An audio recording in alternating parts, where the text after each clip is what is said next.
kitty, move, move. Oh, kitty. Oh, kitty. Hey. You got burdocks in your hair? Hey. Hello. You are an annoying kitty. Annoying kitty.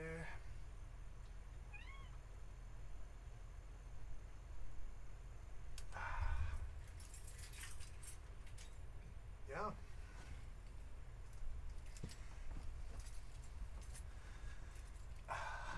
So, I am back. I will log back in Rust.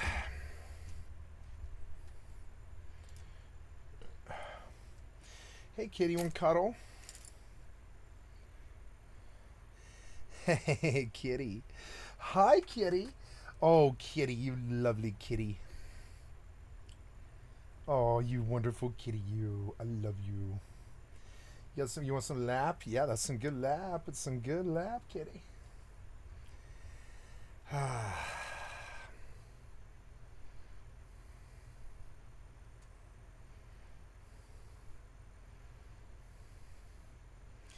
I love my stately kitty. She's all sitting on my my lap. There she is. And I just caress her. She's my stately little kitty. She loves my lap. She lives in my lap. She lives in my lap. She lives in my lap.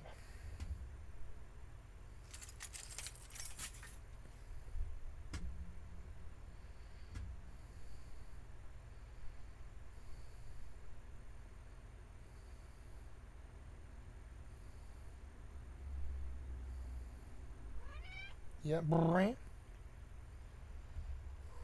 Bram.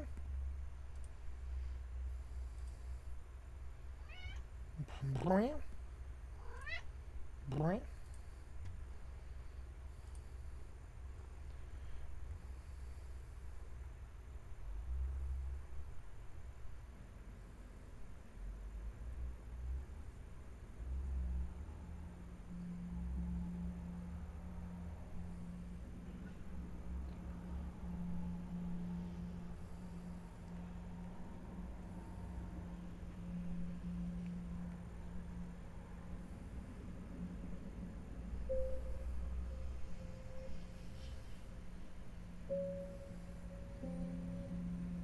Hello, lovely kitty.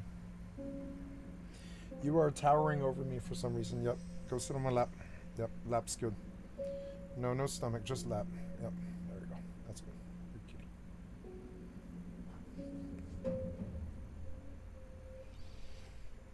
Isn't it kind of hot, kitty? To be cuddling. It's too hot not to have this door open.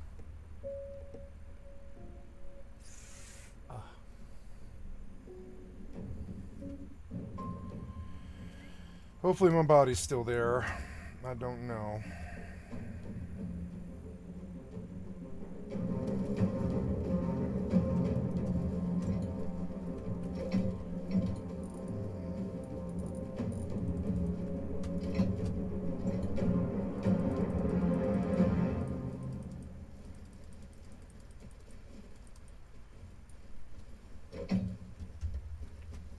What is all that?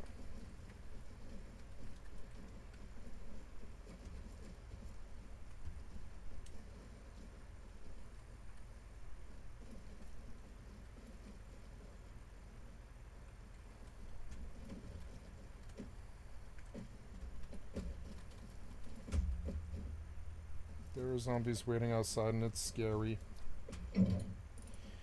Me know what to do. I guess I pop out with crossies and I attempt to kill them. I don't know. I could just blast pistol rounds, but I lost my pistol rounds like an idiot.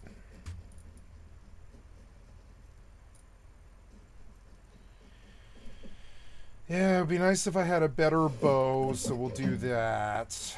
Yeah, there we go. And instead of the pistol, which is too loud, we'll do that. Actually, I could make a... Well, no, I guess I can't. So, yeah, put all that stuff away. No. Yes. No. No, no, yes, yes.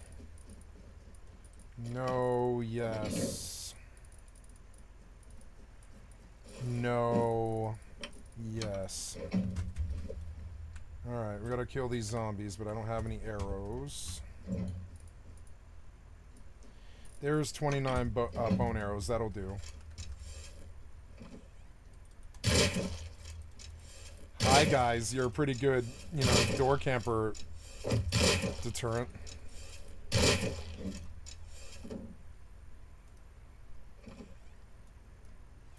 Not bad. The bite sucked, but it was worth it. More?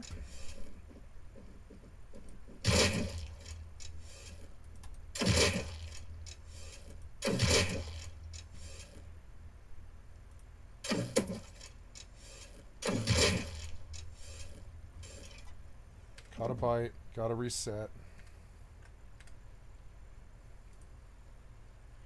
Respawn. Please, no scarecrow.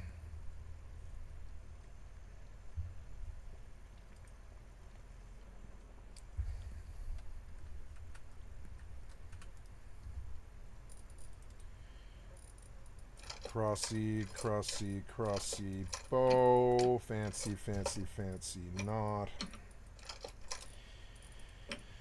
Kits and stuff. I'm gonna have to recycle before I can move forward. This can go on that, and this can go in there. And there. I don't really need that. I don't need that. That can go in there. That all can be recycled. I do need the compass. I need to get out there to the bag before it disappears. I'm gonna take these bow and arrows just because I don't have that many. I like the bone arrows because they're easy to see. I'll probably switch to them permanently. They're much easier to see where the arrow is to pick up. Yeah. And they're like high damage, and they do pretty good headshot. They do a pretty good headshot. Okay, so got to get over to where I last died. Oh god, where was it? It was like, well, I guess the motorcycle will be a giveaway. Yeah, there's the motorcycle. That's where I died. And of course the sun's setting as I arrive, as usual. I have a light source, but it's not that good. Wait, what's that? Oh, it's a truck on the road? I was like, wait, that's not a base, is it? No, it's trucks on the road.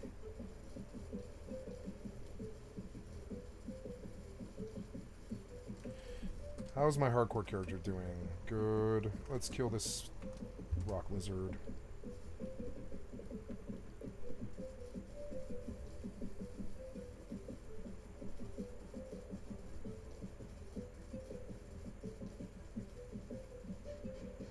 Oh good, I'm probably going to be able to recover. Yay. I wanted the original 3 ammo drops, the pistol ammo, but it's not here anymore, which is so dumb. I don't want to put ammo in the thing anymore. I don't want to put anything in that thing anymore. I just lose it.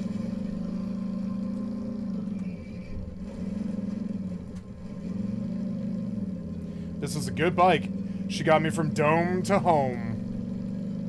I really didn't think I could do that on a bike, but I did. I like this bike.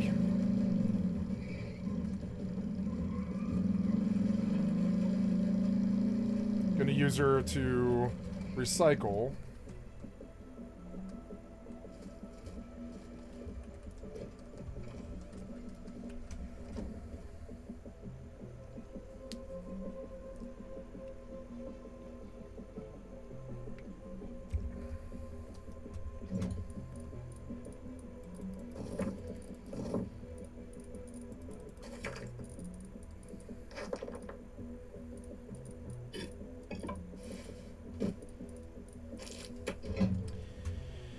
Need a furnace now, but I don't know if I have the stone. There's wood, stone. Oh, in the motorcycle's fuel, I gotta remember. Where's the 500 fucking fuel? Where is it? There. Furnace. We'll make... well, I don't know. I think the normal one's smaller, actually.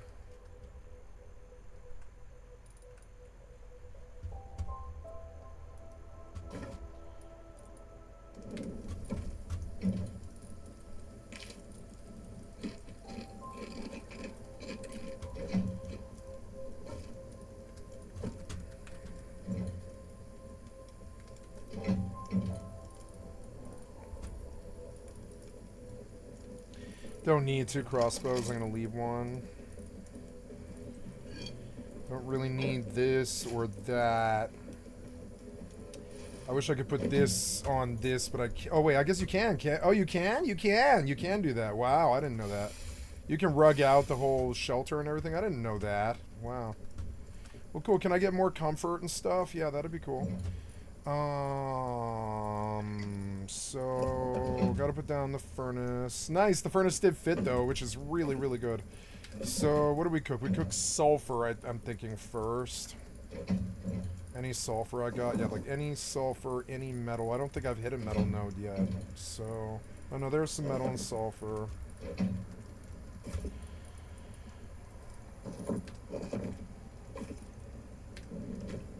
Oh, I like the way the new furnace looks. It's a little bit more like how it would look, which is cool. In the high res. Good. Yes, in the furnace though. First, I want to cook this honey. Yeah, honey. Honey.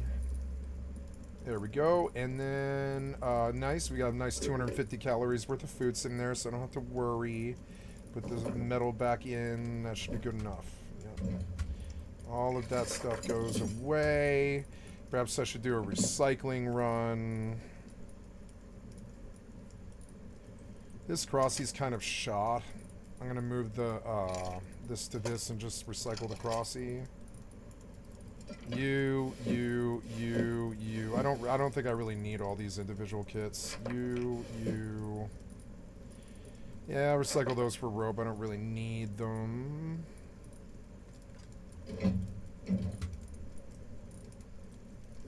I'm gonna recycle this firebomb because I really don't need it. Starting to stack some gears, which is good.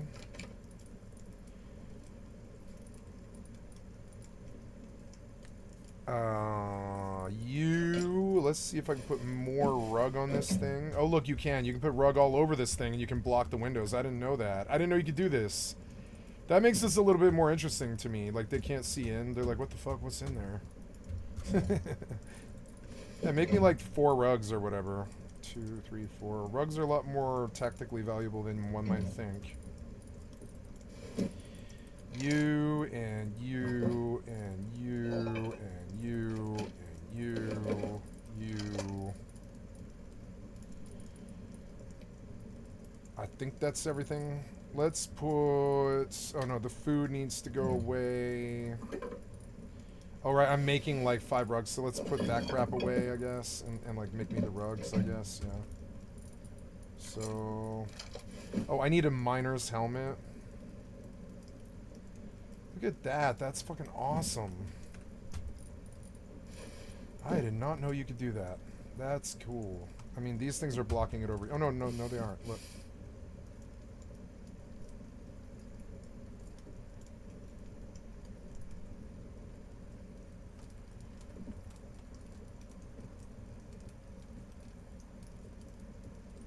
Look at that. That's amazing. I didn't know you could fucking do that.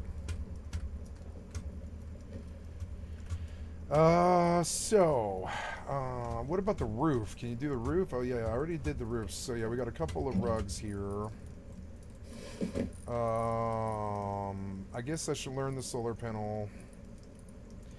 This rock.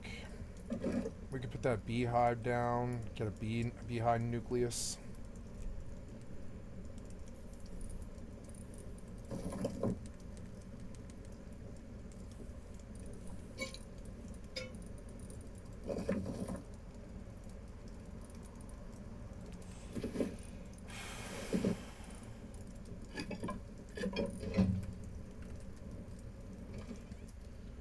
Oh, it's the dark of night.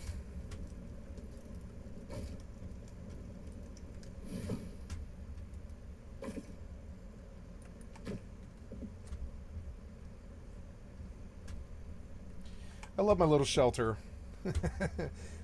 They can come and take it if they want to. It'll disappear on its own. Maybe not if you're in it. Will shelters disappear if you're inside the shelter? Rust, will a shelter disappear while you're in it?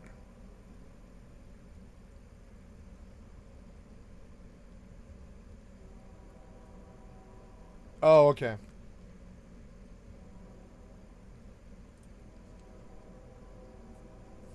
A simple twig shelter has a very short decay time, about 1 hour. One more advanced structures, so.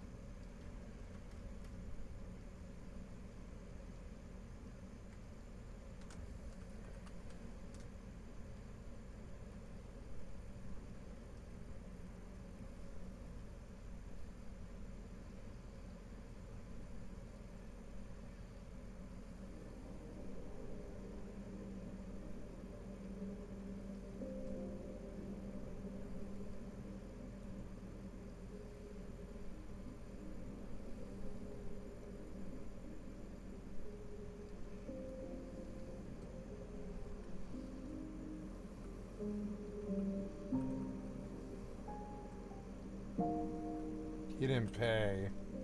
Damn it. Most of these lids don't pay, which is so annoying.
Oh, you have to do a chain. I wonder if I should go do that. I'm not in Jeet anymore, am I? Oh yeah, my client died. That's right. I took a hauler back out. Smoke, fire, and smart lights. Uh-oh, they're making the Hey, I love you.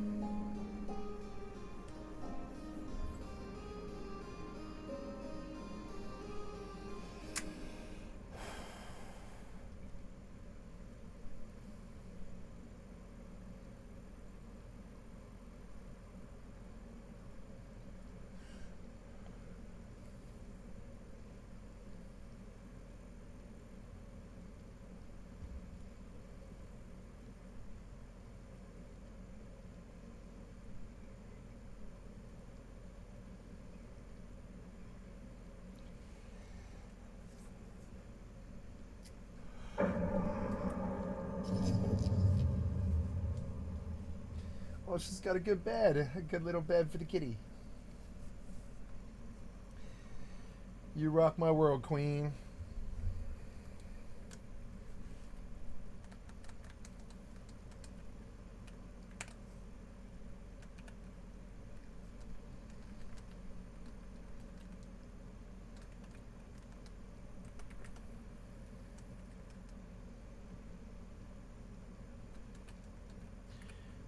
No pop.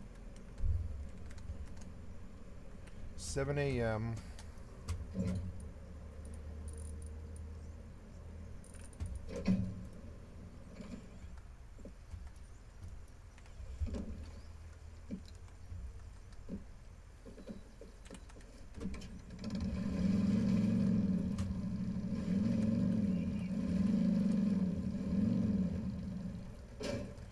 Please do not go in the water. No, do not go in the water. No.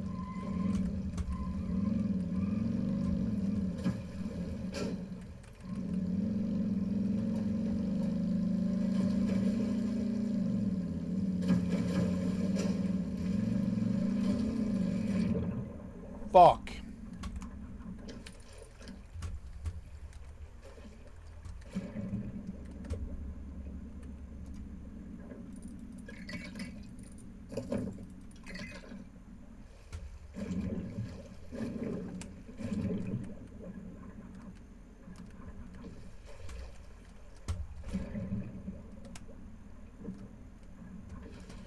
Took the bike and the drink.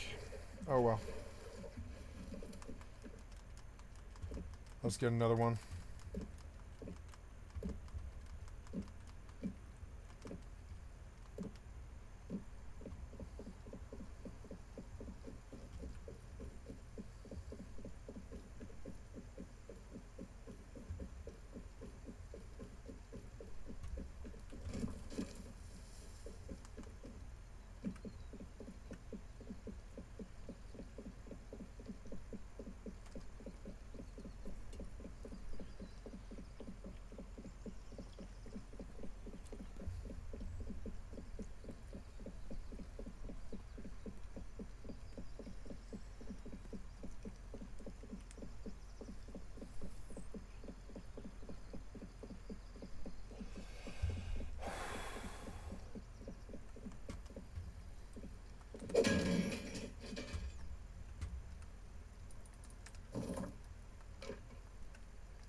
Runners.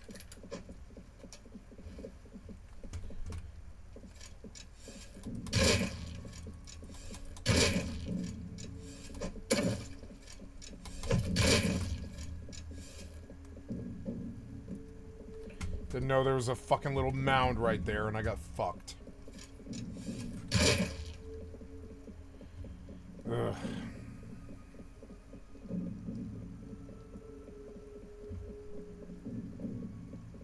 I'll just recycle and come back to the dead body, it's fine.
So, scrap.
$462 scrap, not bad.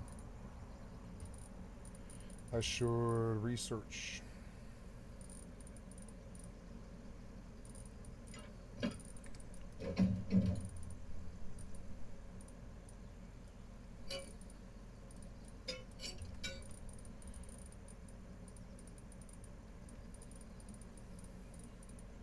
Yeah, I think that's everything.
Some kind of loot over there.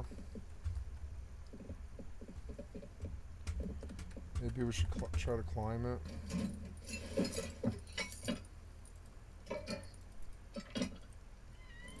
Hi, babe. How are you? Yeah, you doing okay? That's good. You want lap? You can have lap. Lap. Yep. Come lap. Yep, down there. Lap is good, kitty. Yeah. Hi. Yep. Lap, not belly. Yep.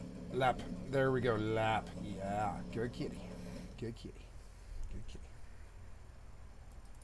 kitty. I have 262 cloth. Gunpowder.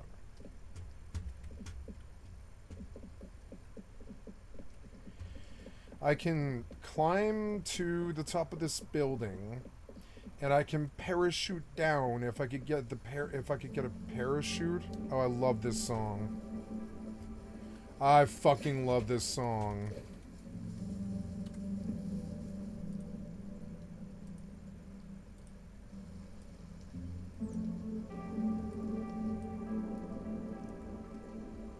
Oh, beautiful kitty. Oh, you want this thing? Oh, good kitty. Good kitty. Hello? Hello? Hello?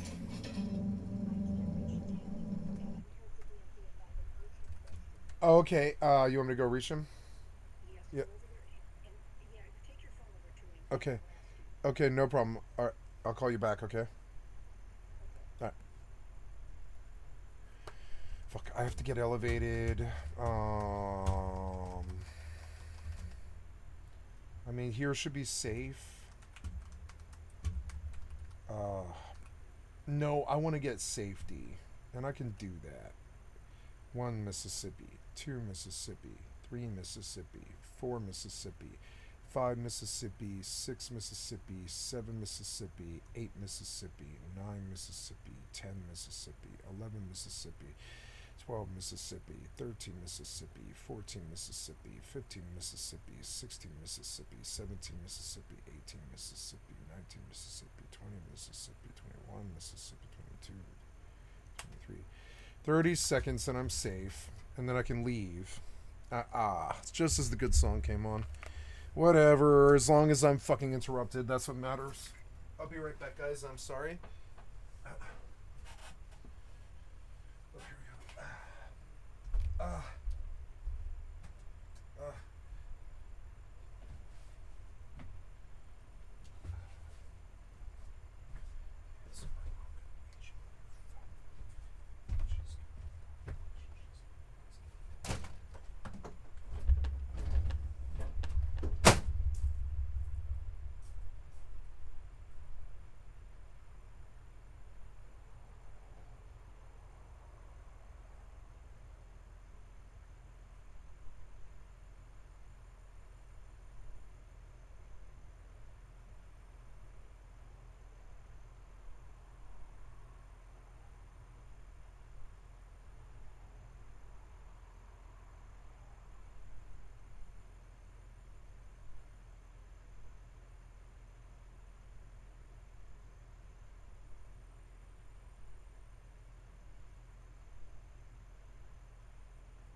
This is your home now, kitty. Fuck. Okay, I got DC'd. Okay, it is 4:30. I want to have a beer.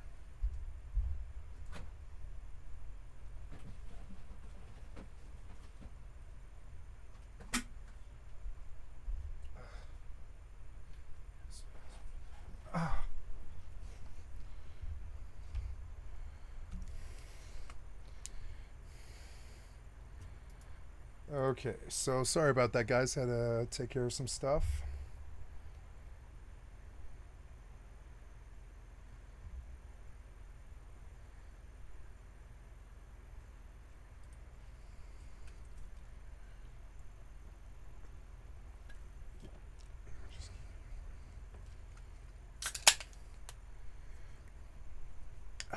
Cold beer. Redeem items. Nice. Yeah. We're going back into this. We are recording. Yep. Good. We're going back to it. Sorry for the interruption. Lots of stuff today. Lots of real life stuff today. But it's alright. It's worth it.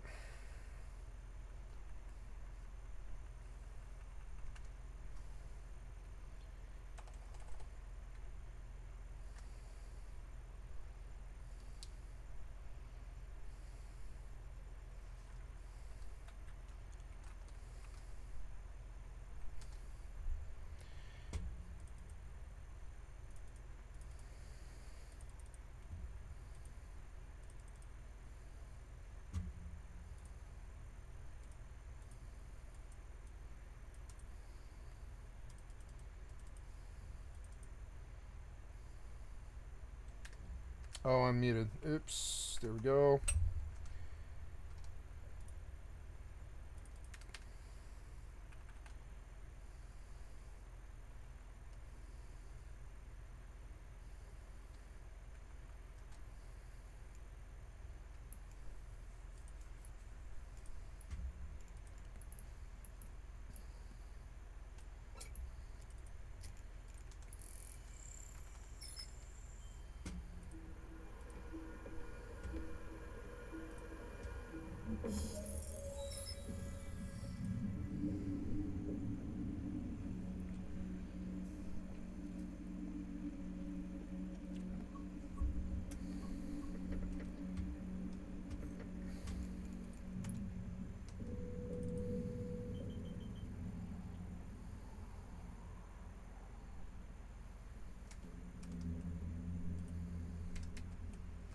Well, that's good.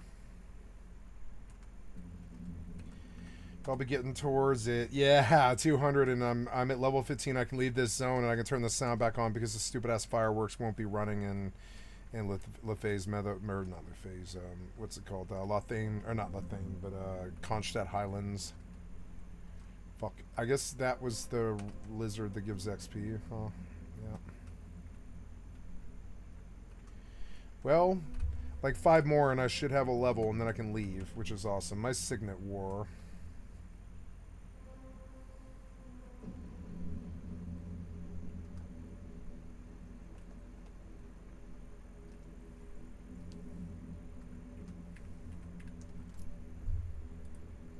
This load still takes so long. Like, unreasonably long. What is that sound? The fuck is that?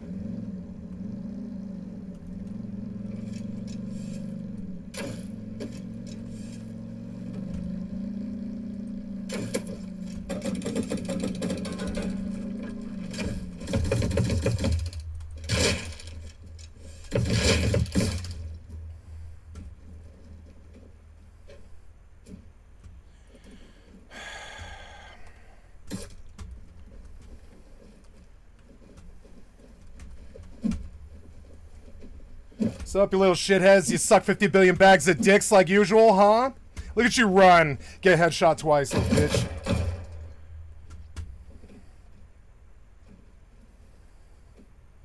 Well, it got toxic, so I'm gonna leave. Bye. Have fun. You know, raiding the fucking, you know, raiding that fucking shelter, you fucking losers. Alright, let's go play some Starfield now.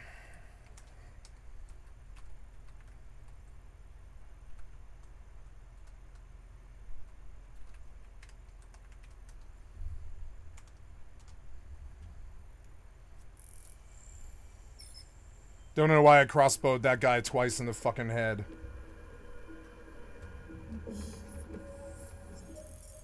Can't believe you wasted this amount of time to come find me. You're fucking so dumb. Stupid, worthless piece of cocksucking shit. Suck each other's dicks too much, don't you? Hey, butt buddy. Remember, the feds are coming. You're complicit, bitch.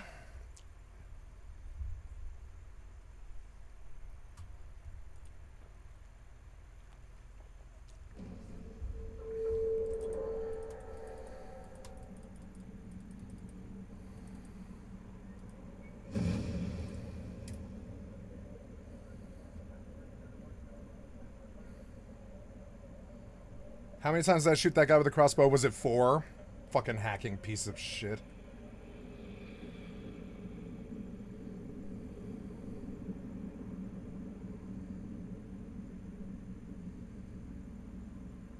Yeah. Sweet. Okay, so... Oh, are we here now?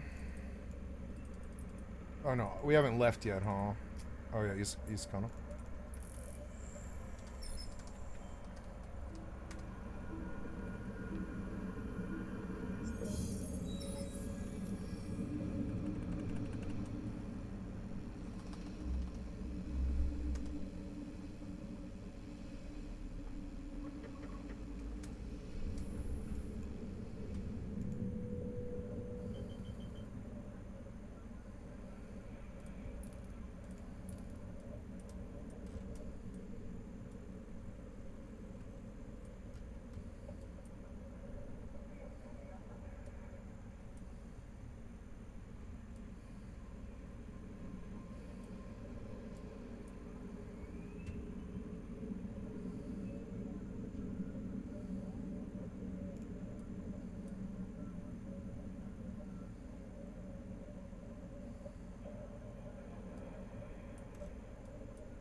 So, let's have the AI read what this smoke, fire, and smart lights thing is today.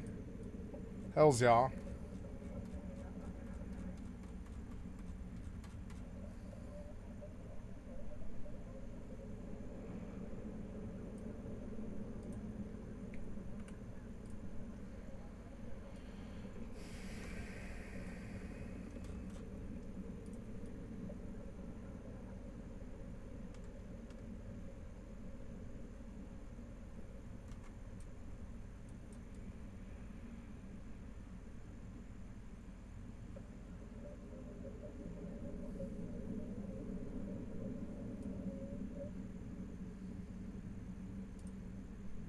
Today, we're diving into what Team Truck.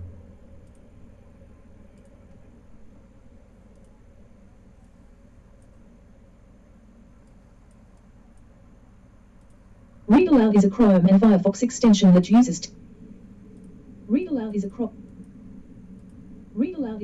and Firefox extension that uses text-to-speech technology. Read Aloud is a Chrome and Firefox extension that uses text-to-speech technology to convert. Read Aloud is a Chrome and Firefox extension that uses text-to-speech technology to convert web page text to audio. Read Aloud is a Chrome and Firefox. Read Aloud is a Chrome and Firefox extension that uses Read Aloud is a Chrome and Firefox extension that uses text-to-speech technology to convert web page. Read Aloud is a Chrome and Firefox extension that uses text-to-speech technology to convert web page. Today, we are diving into what Team Lambda, EVE Online's art team, has been cooking up behind the scenes in the vibrant world of EVE Online's visual effects, while supporting all the expansion features and updates we continue to deliver. It's no small thing to be working on a game that's in its 3rd decade of live operation, and to make sure we continue to be able to do so in an ever-improving way each year, then one of our core goals continues to be delivering a more modern, dynamic, and reactive visual experience, an experience that not only looks incredible, Hells but yeah. that reflects your impact on the universe. We might not always reach it, but having goals like this gives us something to continually strive towards, and as always, it's all about delivering the best thing we can in the time we have. So here for your enjoyment, and imminent arrival in the game client itself, are a couple of the things currently making their way through our celestial cookery. Lighting the future, smarter FX for smarter spaceships. Over the past year, we've been reworking the fundamentals of how the base VFX pass given to any given ship looks and behaves in space. You may have noticed our updated frigates, with enhanced lighting and visual responsiveness a while ago, where frigate VFX began to change visually based on context, like entering warp or docking, bringing more immersion and fidelity to the moment-to-moment experience. Originally, our plan was to extend this reactivity across all ships. However, the existing methods were cumbersome to author and expensive in terms of performance. So, we went back to the drawing board and created something new, Smart Light System. This Smart Light System is designed to be more efficient on your system, as things are batch rendered. As we no longer require legacy systems to trigger an ever-increasing amount of parameter bindings, now all that functionality is built in to automatically apply to things in this new system. Be easier for us to implement on a broader scale. As for each race/faction, we can now author shared recipes with built-in, much more performant, logic that can trigger off of whatever triggers we might send to them, for example, in war, in station, in combat, etc. Support new visual storytelling tools like the ability to animate instanced meshes, which can be used for future improvements to space scenes like adding debris fields, enhanced debris in explosions, or entirely new VFX concepts. It also does a lot more than just lights. It handles every component required to make a beautiful light prefab that can be spawned onto the intended locations on a ship, including, for example, a flare or two, a point light, a cone light, a long stretchy beam etc., and the system being based around plug-and-play components, whatever prefabs groupings of cool combinations of parts we can think of in the future. Then we can share those prefabs, for example what an Amara lightcaster should look like, across all Amara ships, once the work is done to position and scale in the locators onto which they should go. Not only do smart light sets lay the groundwork for a new standard in authoring Eve spaceship VFX. Thanks to CCP Hank, part of their foundation is also the basis for the next generation of our VFX propagation tool. The previous generation of this tool is already in use in cinematic experiences, such as the shipboarding sequence introduced last year, see, gas jet emissions across ship surfaces as the ships spool up and down during takeoff and landing in Upwell hangars, and a dozen more implementations around New Eden. The return of fire, a long-awaited feature. Let's rewind to 2019. When we shared a little dream, ships catching fire when taking hull damage, like they did in the early days of Eve. It's taken us a while to find a way to do this, but we are happy to say that, after a couple mass tests to test the feature with as many people as possible, as well as to iron out any game-crashing edge cases we could find, who seriously changes skins while in the middle of going through a jump gate, this long-awaited feature is now on track to release on the 26th of August, 2025. And thanks again to all of the pod pilots that showed up to our mass tests for this feature. Your assistance is invaluable in helping us test these kinds of features. Here's what to expect. On high shader quality settings, fires will explode into existence and trail behind ships when ships enter hull damage, providing immediate and intuitive visual feedback during combat. When you go to medium or low settings, this system will not load onto spaceships. This is of course for fleet fight performance when needed, something we are ever conscious of. Fires will respond dynamically to movement, stretching when speed boosting, adding drama to your already heightened heart rate. We are also happy to announce that since Eve FanFest we have also added a structure fire system onto most structures that made sense to start with: citadels, refineries, moon miners, skyhooks, navigation structures, industrial arrays and outposts. Here there are 10 fires per structure, roughly linked to happen at each 10% of hull damage. I've seen things, seen things you little people wouldn't believe. Attack ships on fire off the shoulder of Orion bright as magnesium. Fires across ship classes. Frigates will show one fire effect, much larger in relation to the ship. Cruisers and battleships get around 2-3, and the larger the ship is, the smaller the fire. These also show up progressively as your ship takes more hull damage. Capitals and Titans will have up to 7, giving a real sense of scale, while not going overboard. The addition of smoke and fire effects on damaged ships isn't just about visual flair, it's also about enhancing situational awareness and atmospheric storytelling during gameplay. In the chaos of fleet battles or fast-moving skirmishes, these effects provide a clear, intuitive signal that a ship is in hull damage, without needing to lock it or go through the overview. Not to mention it also being more enjoyable to see your enemies driven before you, on fire. Logical next steps. What happens when you dock while on fire? Well, we couldn't just let you sit there burning forever, right? Enter, fire bobs. These autonomous drones bobs handle all your hangar-based fire emergencies. They'll zoom in to extinguish a blaze upon docking, ensuring your flaming wreck doesn't compromise the station's structural integrity or aesthetic. Once the fire's out, lingering smoke will start to emit from the locations that were on fire, serving as a reminder that while the flames may be gone, the damage remains. And yes, if you undock without repairing, the fires will reignite. A growing family of bobs. Fire bobs are joining a growing family of utility drones adding life to New Eden. Technical bobs have been seen quietly doing their jobs around Upwell hangars since their release in 2022. Inspector bobs have already been checking out your ships since December in all hangars. Security bobs have been spotted in faction warfare stations when suppression levels go up. And now, with fire bobs on the way, we couldn't help but think some repair bobs should show up when you fully repair your ship. These repair bobs come in 2 different sizes, large bobs and mini bobs, as well as a distinct visual look for each faction's hangar. Contrasting these against the repair bobs, the fire bobs are all kitted out in the colors of a certain country's fire trucks, Iceland, and include specialized canisters of fire retardant on their sides, which can also be described as a repair bob with a fire extinguisher strapped to it. These small moments. Bob inspections, fire bobs coming to put out fires, repair bobs massing to repair your ship, help add depth and atmosphere to your ship hangars, not to mention that little bit of polish we love to see. Note. These changes don't affect gameplay timings at all. If you repair and undock immediately, then you will be fully repaired when you emerge outside the station as before. Coming soon.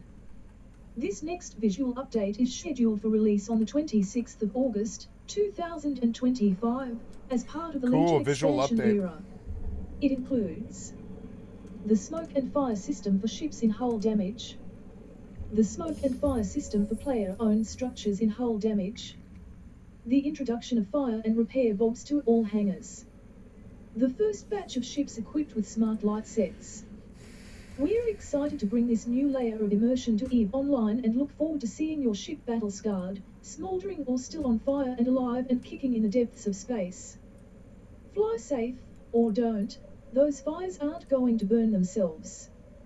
The EVE Online art team.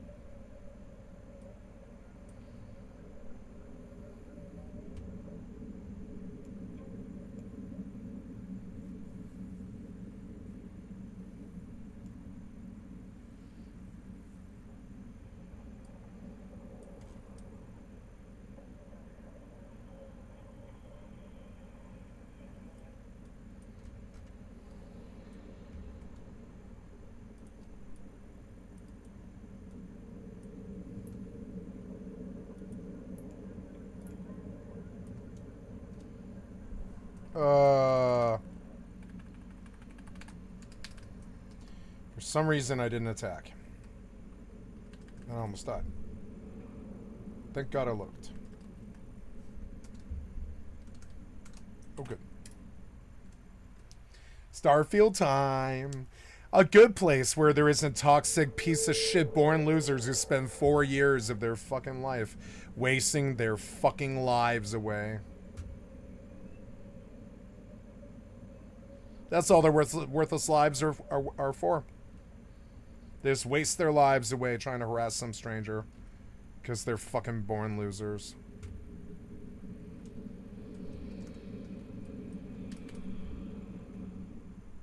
Thank God I'm not like that. I'm doing so good. I'm doing so good. Thank God I'm not like that. I'm so, like, thank you for showing me what I'm not. You know what I'm saying? Like, I'm not like that. I'm not like that. Not like these worthless pieces of cocksucking shit. Thank you for showing me what I'm not, you know? It's like, thank you for showing me, like, a contrast, you know? Oh, did you crash? You did crash. When I dock, I crash. Nope, you're gone. Bye.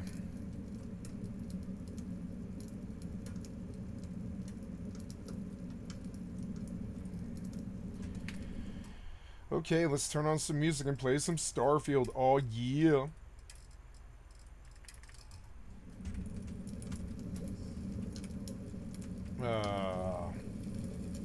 Yeah.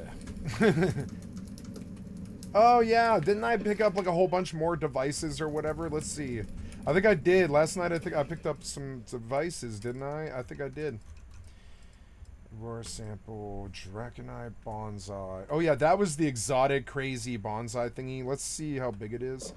Microscope, planetary system, sculpture, humidifier. Oh, yeah, does the humidifier work, though? Let's see if it works. If it does, I'll think it's a lot cooler than it was.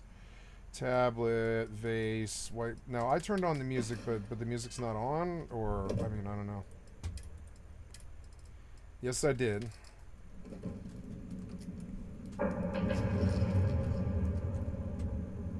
No music, huh? Okay.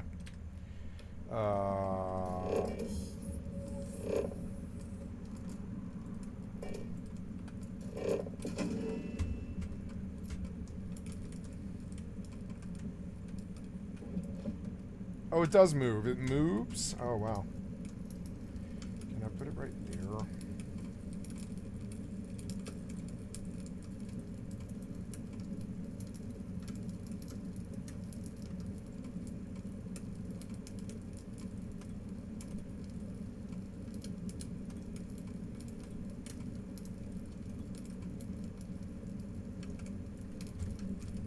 Spin, my pretty, spin. You won't spin. Why won't you spin? Excuse me.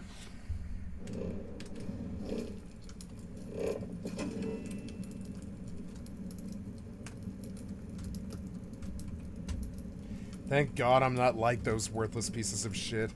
Thank you for showing me how much better of a human being I am than you. Thank you for showing me. Thank God I'm not like you. I thought it was moving before, but no? I thought it was supposed to move. No?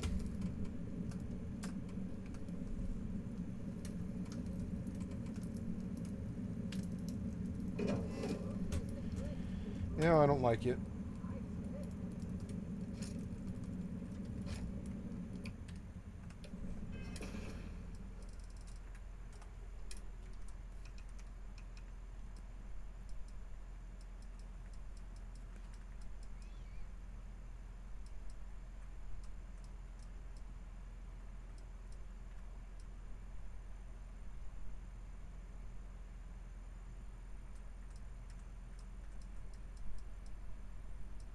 Did I miss it?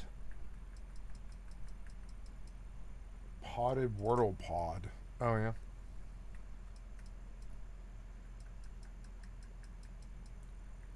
I don't think I missed it, so...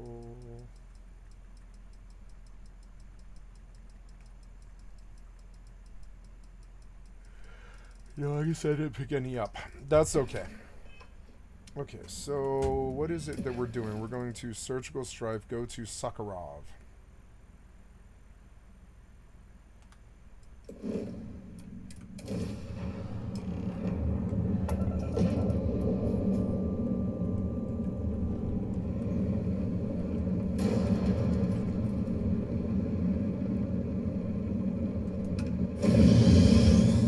this looks awesome.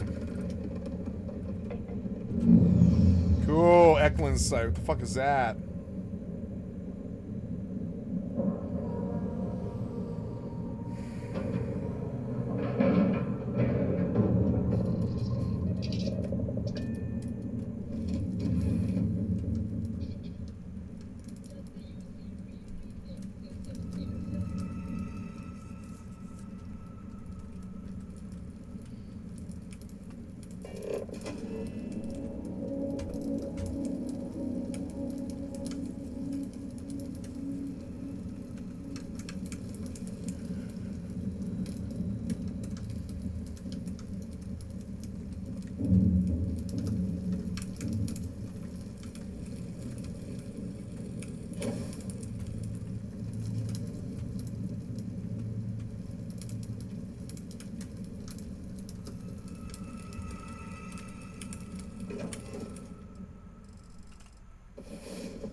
Thank God I'm not like them. Thank God I'm not like them. I think about it and I'm like so happy. I'm like, thank God I'm not like these worthless pieces of shit who go out of their way to try to make other people feel bad. I'm so much better than these fucking worthless cocksucking pieces of shit. I'm so much better. Like, the confirmation is weird. I didn't need the confirmation, but it's there. It's like, good job, buddy. You're not shit suckers like these people, you know? You're just not like that. I'm not like that. I've never been like that. I'm not a shit sucker like this cocksucker, you know? I'm just not like that.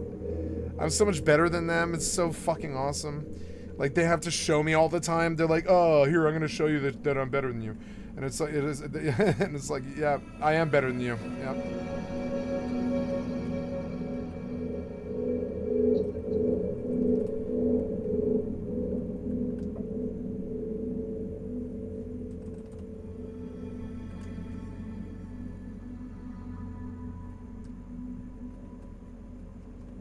They show up like goblins, and then they suck a lot of dick. And it's like, oh man, you're still on this 4 years later? You have to be the most worthless cocksuckers on the fucking entire internet.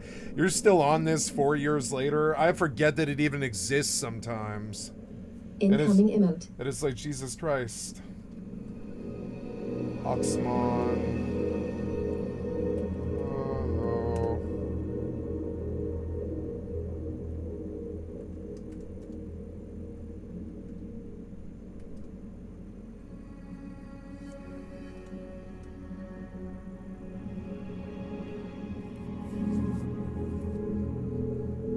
And they like surprise me by showing up. And it's like, oh man, you guys are still on this 4 years later? God damn, you're fucking losers. They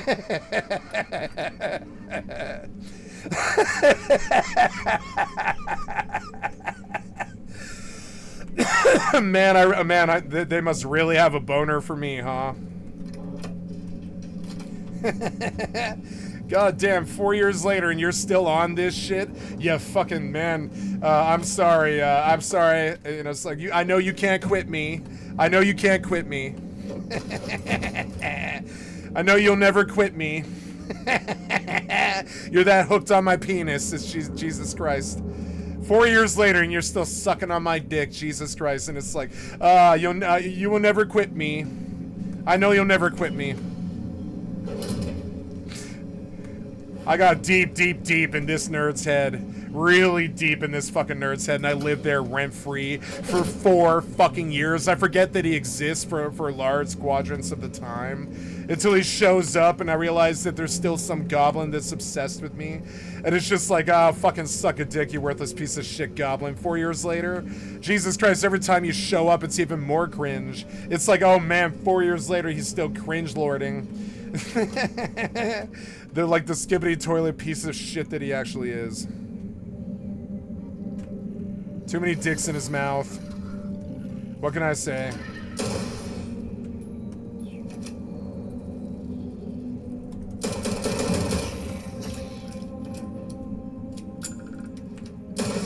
Cringe lords worshipping like poor lords, like cringe lord, poor lord, Republican cocksuckers whose daddy's about to go to jail for child molestation. It's hilarious. Like their daddy's going to jail, their big daddy's going to jail for child molestation. And I know their little Eichmann piece of shit cocksucker asses can't handle it. I know they can't handle it. So they spend their time harassing me. I know it, I know they do. And it's like 4 years of it. Jesus Christ, 4 fucking years? That's how much of a loser you are, you worthless piece of shit. 4 fucking years of this. When it gets up to 8 or 12, you're gonna begin to understand how much of a worthless piece of shit you actually are. I mean, I don't care. I don't care how long you do this. Go right the fuck ahead. I don't care.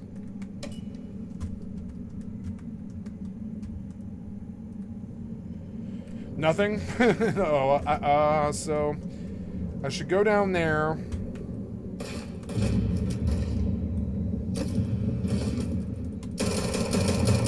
Is he dead?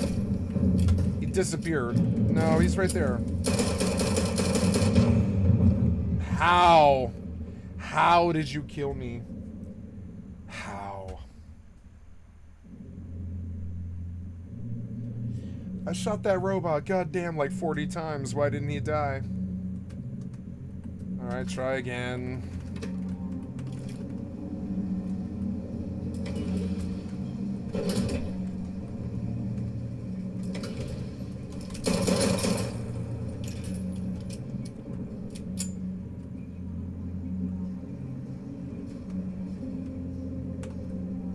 I don't care what you say.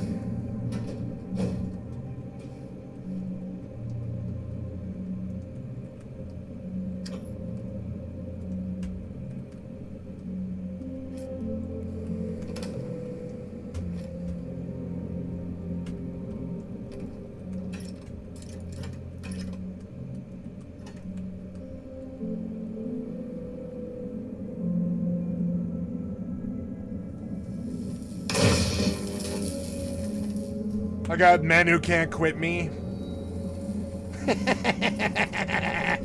I got living man children who can't quit me. That's what I'm gonna say to my mother at dinner tonight. I'm gonna be like, hi. And she's gonna be like, hi. I'd be like, did you know? And she's like, did you know what? I'm gonna be like, there's like these man children who can't quit me. 4 years of it. And she's like, oh really? Yep. I got man children who can't quit me. My penis will never be in their fucking mouth, but they don't stop. 4 years of it. Jesus Christ.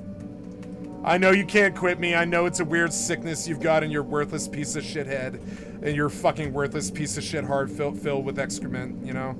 I know you got nothing in there. You know, no IQ in that brain and nothing but human excrement where your heart is. So I know you're never gonna get better. I know you're never gonna get better from this weird, sick obsession of my penis in your mouth. But that's not gonna ever happen, you worthless piece of shit cocksucker. I'm terribly sorry.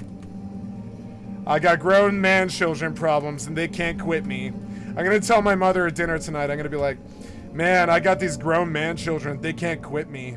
And we're gonna have a good laugh at your fucking worthless cocksucker expense. You think I'm kidding? No. You think I'm kidding? No.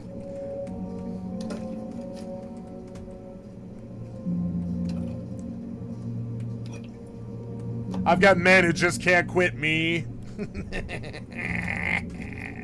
I'm their drug, I'm their addiction, they can't quit me.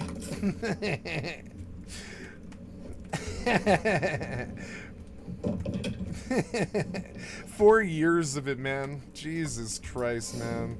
Jesus Christ, how long are you gonna be a fucking loser all your life, huh? Ooh. Terribly sorry.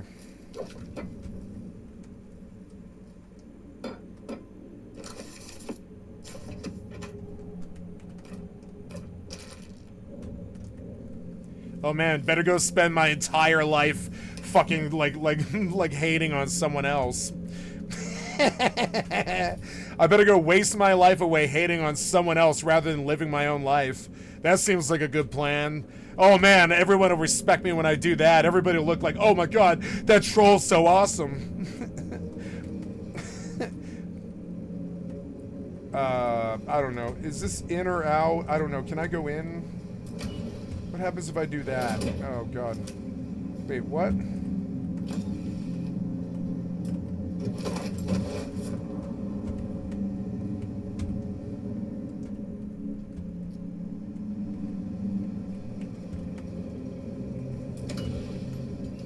Hey, maybe next year, like maybe next year my penis will be in their mouth, right? They can only dream. They can only dream on. Maybe next year my penis will be in their mouth. Maybe next year, guys. Maybe next year. It's like Wile E. Coyote. Maybe you'll catch the Roadrunner next year. Maybe my dick will be in your mouth next year, right? It hasn't happened in 4 years, but maybe it'll happen next year, you know?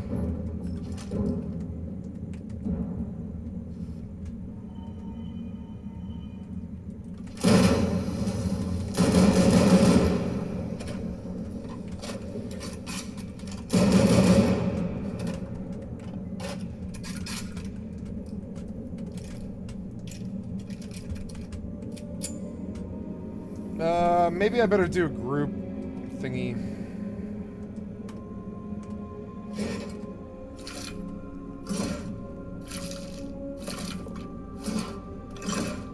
Nice.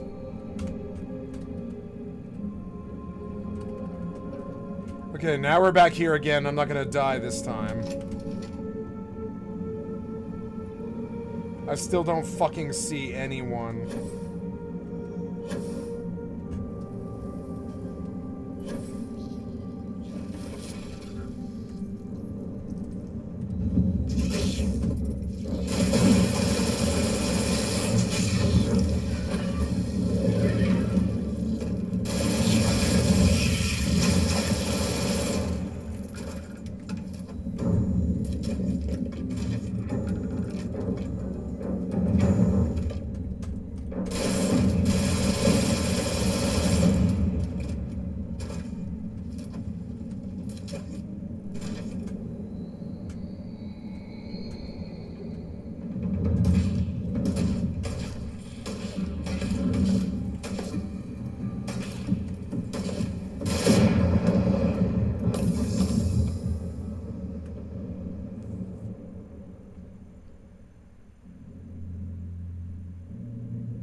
Instant one shot.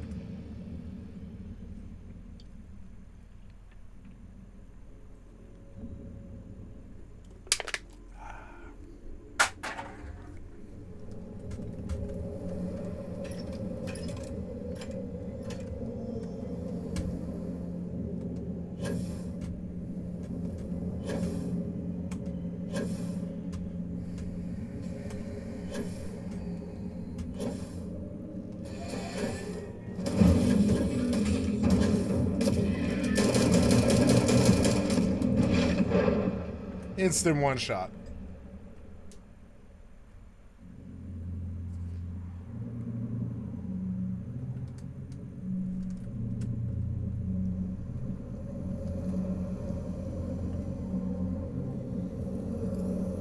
Your skill has increased.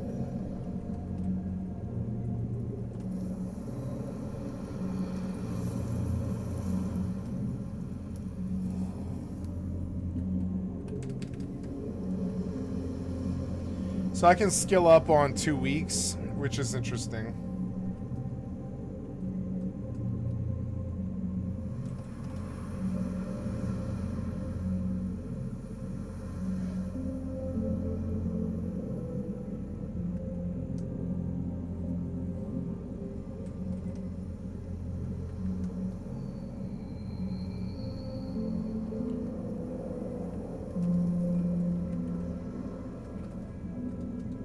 I like Black Mage. I'm going to take Black Mage to 75. It's insane, but I'm going to.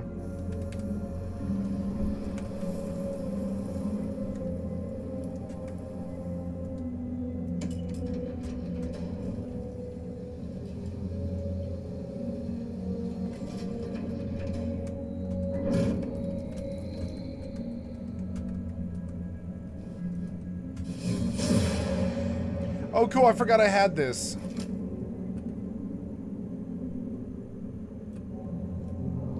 What's the highest damage weapon I have? It's gonna be this thing, I guess.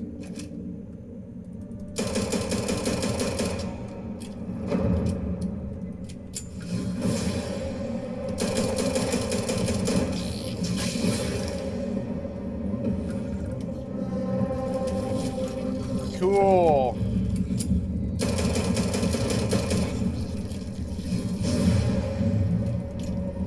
How many times am I gonna reload, you worthless piece of shit cocksucker developer? How many times am I gonna reload this same mag, you worthless cocksucker developer? We don't know, but how many times am I gonna reload that mag?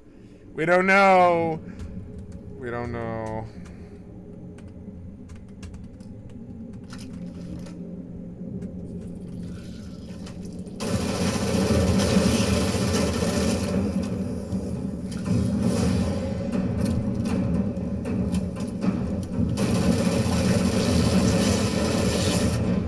One shot.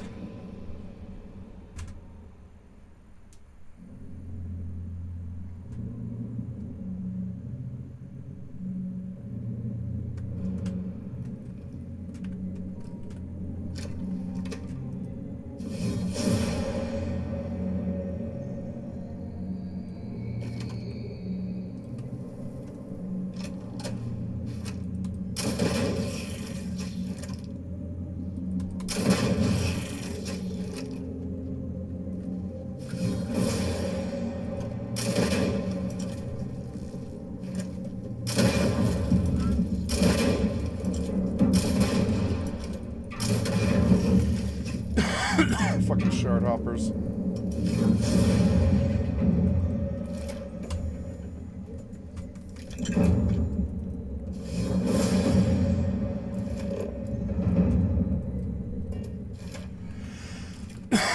Piece of shit cocksucker developer. Yeah.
I know you can't quit me. I know you can't quit me, bitch. I know you can't quit me. You really want my penis in your mouth. It's never gonna happen, and I know you can't quit me. I know you can't quit me because 4 years have gone by, and I fucking own you, bitch. You're my cassette. I play you from time to time. Hey, when I want, I can make you dance like a puppet on Rust.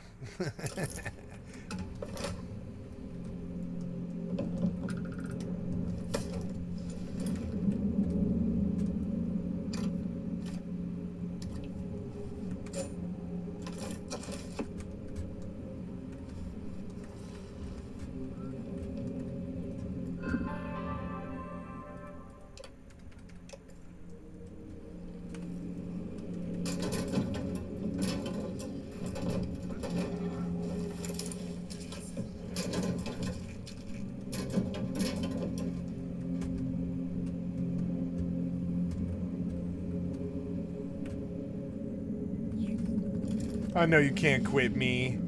You can't quit me, bitch. You can't quit me. You can't quit me. I'm like a drug in your fucking veins. You weird sicko. You fucking psychotic piece of shit sicko. I know you can't quit me. Fucking psycho, worthless piece of shit. I know you can't quit me. I take solace in it now. I used to marvel at it, being like, oh man, this individual's really fucking fucked in the goddamn worthless ass IQ fucking head. You know, room temperature Ronaldo head. But like now I'm just like, they can't quit me. I can't quit me either. I understand. I love me so much I can't quit me either. I get it now. I understand now. You can't quit me. I understand. I understand. I can't quit me either. I just won't stop, I guess.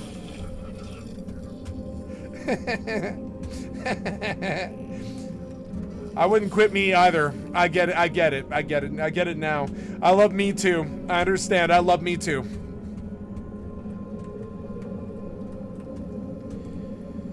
Am I done here? Are we like done with this place? No.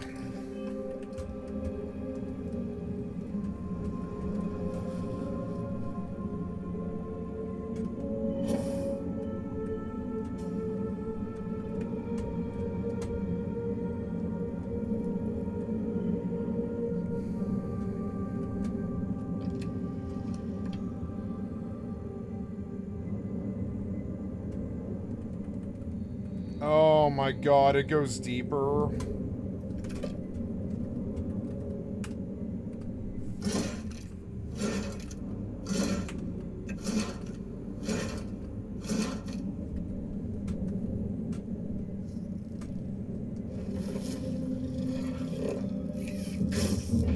Dead. Instant dead.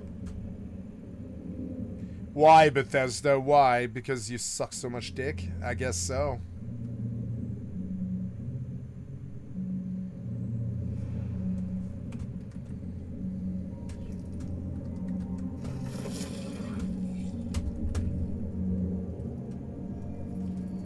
He's a cutter.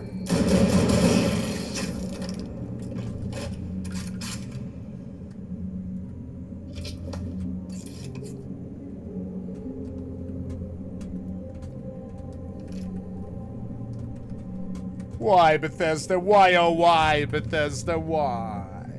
Why do you one-shot me? You've been doing it for 30 years. You don't think maybe you could just stop doing that, you worthless cocksucker developer? You don't think you could stop doing that, maybe? Oh, really?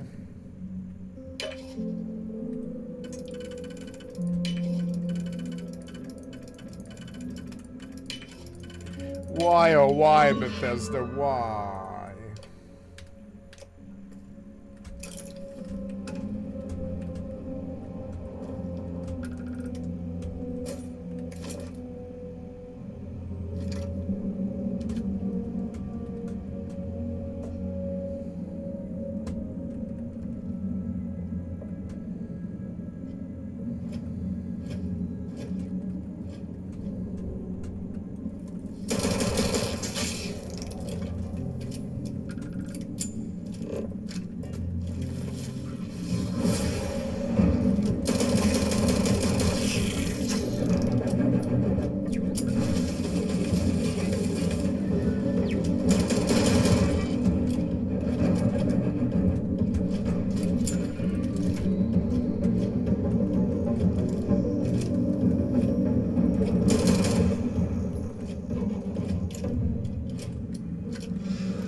One shot, piece of shit developer, in the middle of a reload animation, cocksucker developer. We don't know why you're like this, but we see that dick in your mouth, you worthless cocksucker Bethesda. What the fuck's wrong with you? You can see it as it happens over and over and over again. From 0 to hero, the one shot that kills me. From my entire fucking health bar or whatever. So dumb.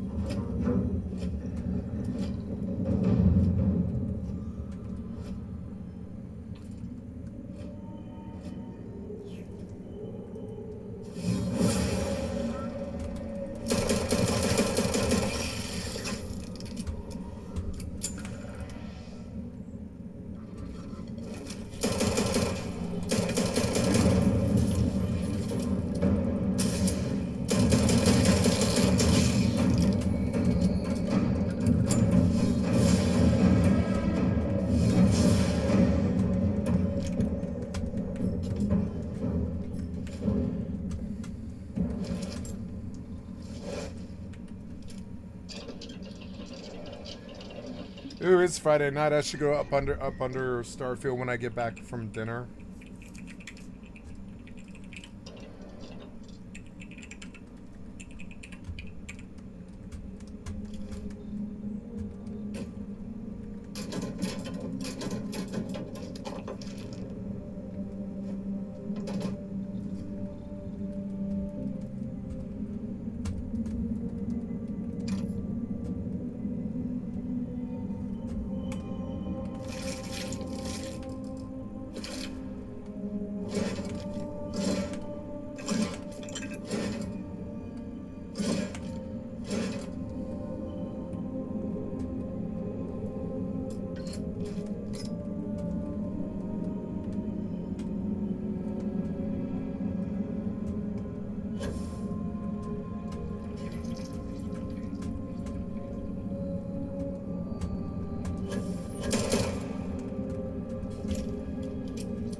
This is a good dungeon. It's long.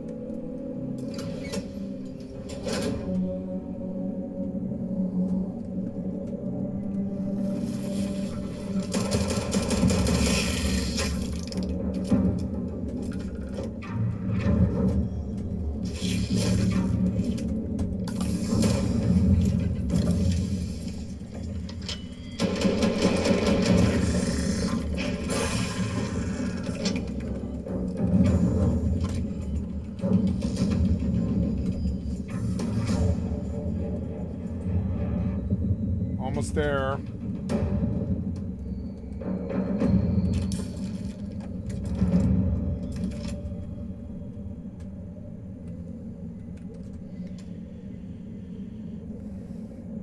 You know, I would like to turn the HUD off completely.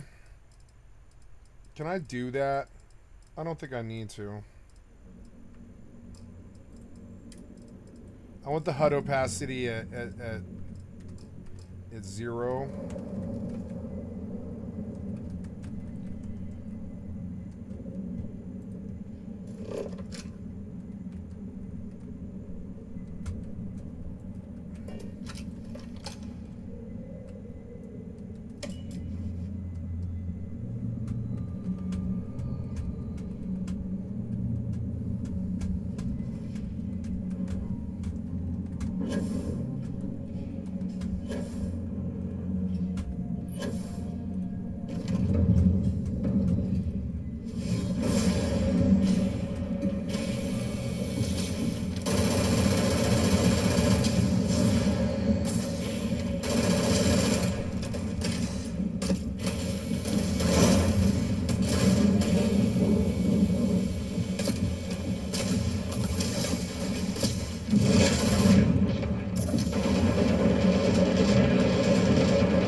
see the damage numbers, it's no good, but I would like to...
What kind of fucking response is that?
Nice.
Ooh, complete surgical strike. Nice, that was an achievement.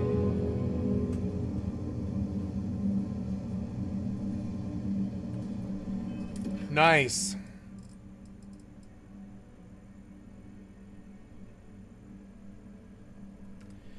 Okay, good, but...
I know you can't quit me. Who could? I can't quit me either. I know you can't quit me.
There it is, level 15. Fucking sweet.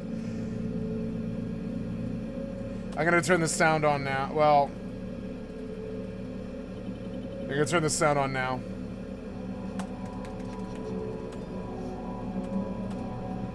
Okay, teleport me home. Nice. I came here to visit the machines.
So I'll have to walk back out there, but I'm here to get scrolls.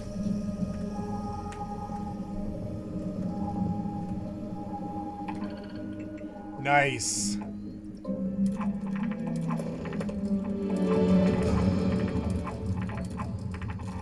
Look how many is on the board.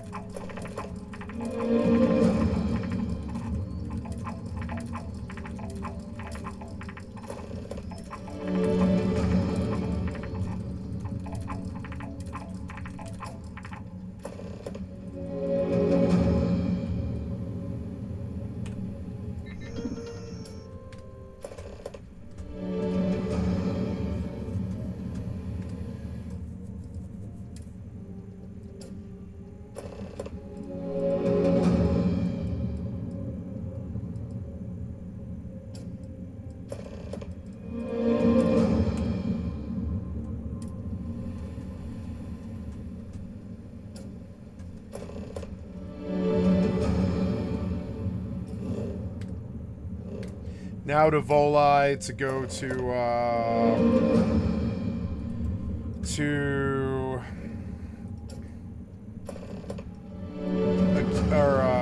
Neon.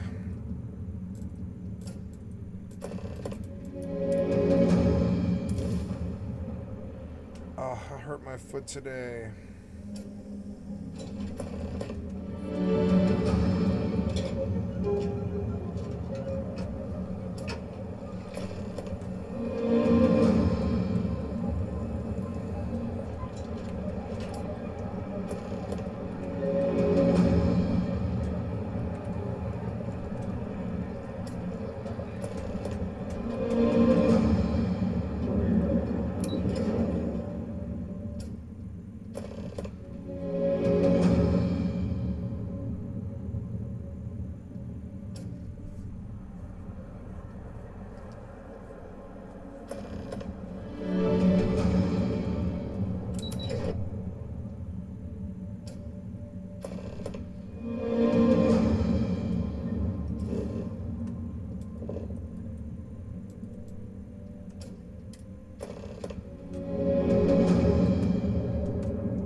can do that.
I couldn't buy any of this. I want to buy all of it and sell it.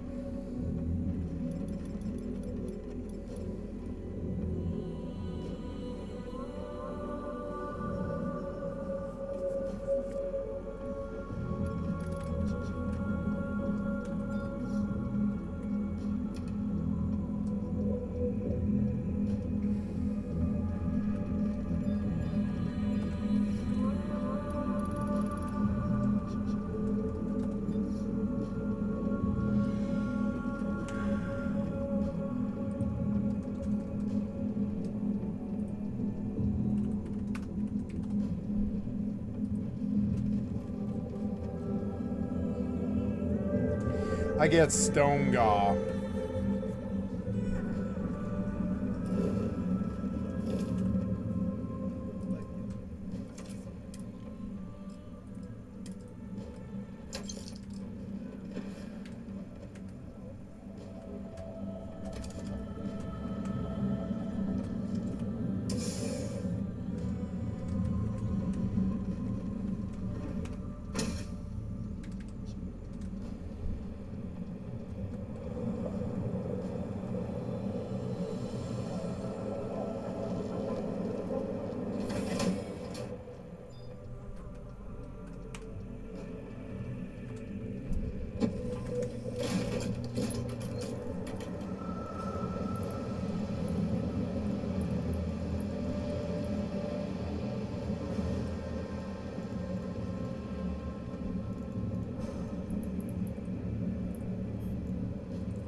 Vega 2C.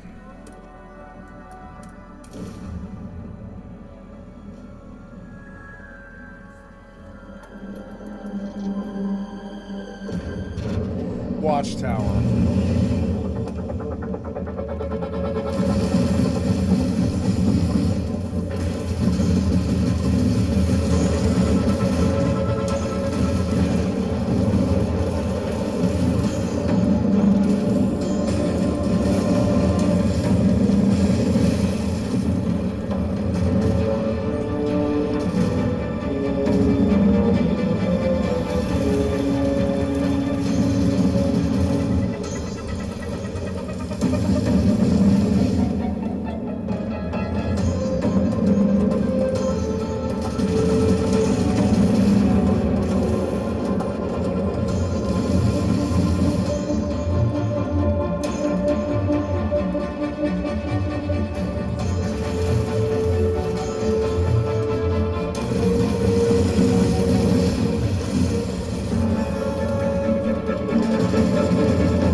Cool.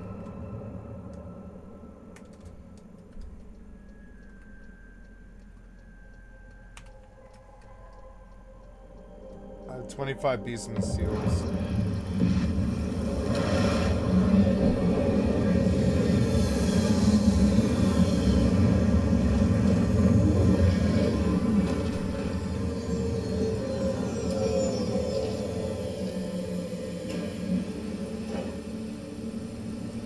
Wow.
I need a Persicos and a couple of X potions.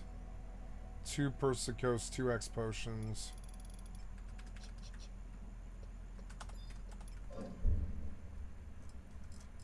And I should do rank 2, like whatever it takes. I don't even know what I'm at. Like, let's see. Have I done that? I don't think I have. Oh, yeah, I have to go. Oh, yeah, Dangro Fuadi. You have to go see Sid.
I didn't buy my meds. Oops.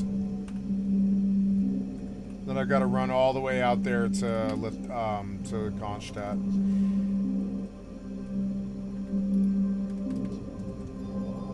Let's see if there's a better weapon and a better chess piece.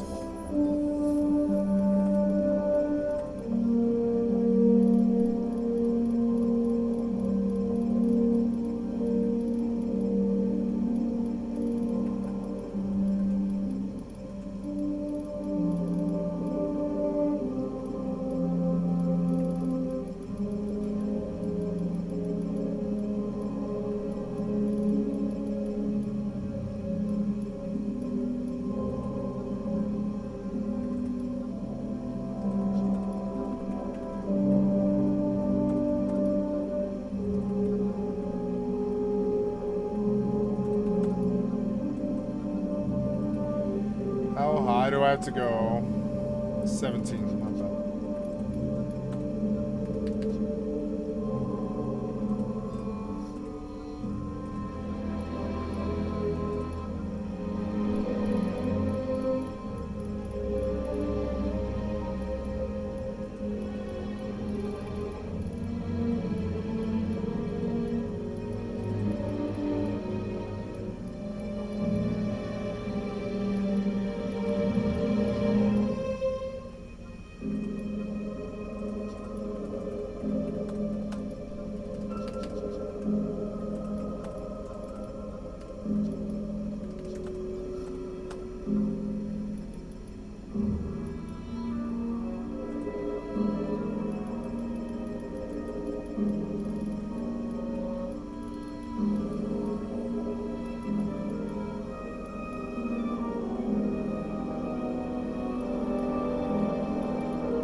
Where is my phone? There it is. Hello? Hey there. Hey. It's 6 o'clock. I have dinner ready to go. It has to be in the oven for 30 minutes. Do you want to eat at 6:30 or do you want to eat at 7? It's up to you. I'm amenable to either. Oh, well, let's go for 7. Okay, you want to do 7? I'll pop it in the oven at 6:30. Okay. Okay, I'll come in water at 6:30. Okay. Okay. Okay, Sounds I'll like a see. deal. I'll see you at 7. I look forward to it. Okay. Bye bye. I love. Bye.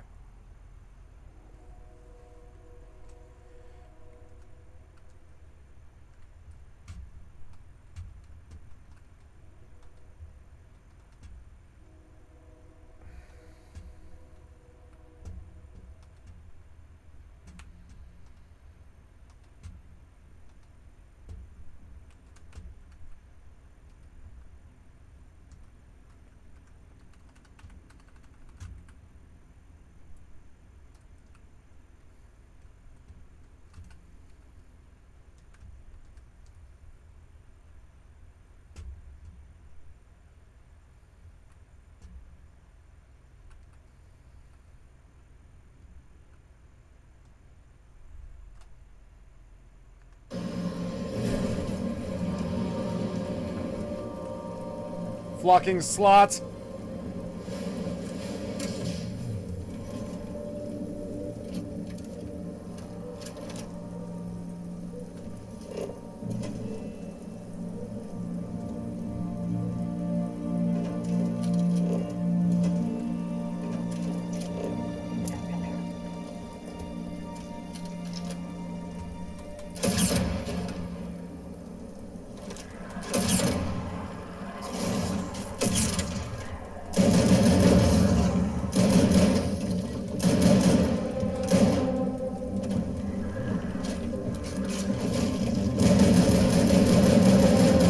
What? They were like level 14s. Nothing should have one-shot me. Nothing. Oh, come on.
I'm out of money. I'm gonna send 100 grand from my alt.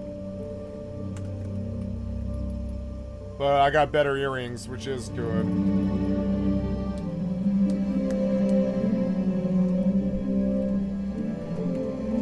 In 25 minutes, I've got to go to dinner.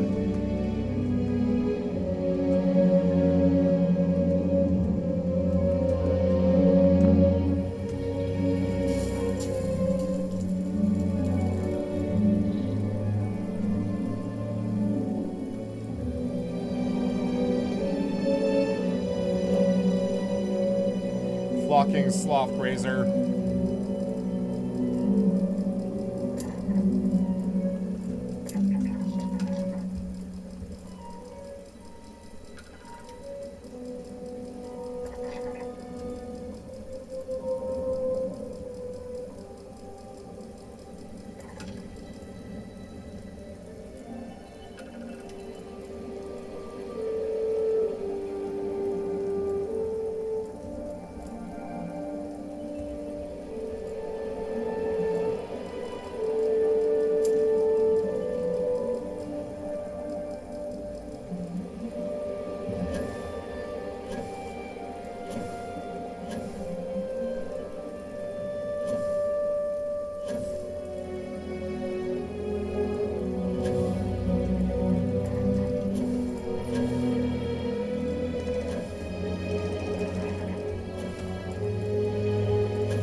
odd. I'm gonna go check something, but appears one of my settings isn't happening, and that's weird.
I'm gonna buy a pair of leaping boots and send 100 grand to this mage. She'll sell her boots.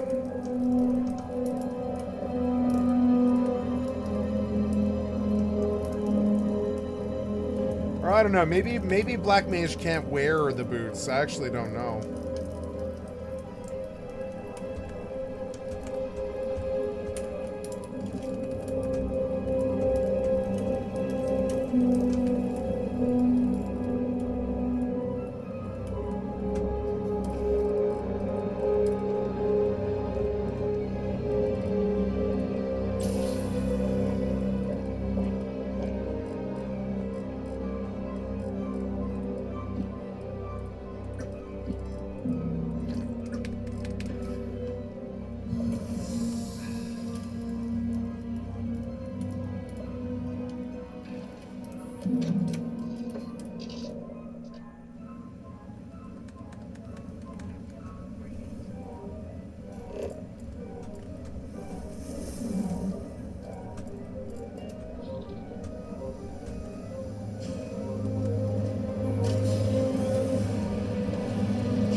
God damn.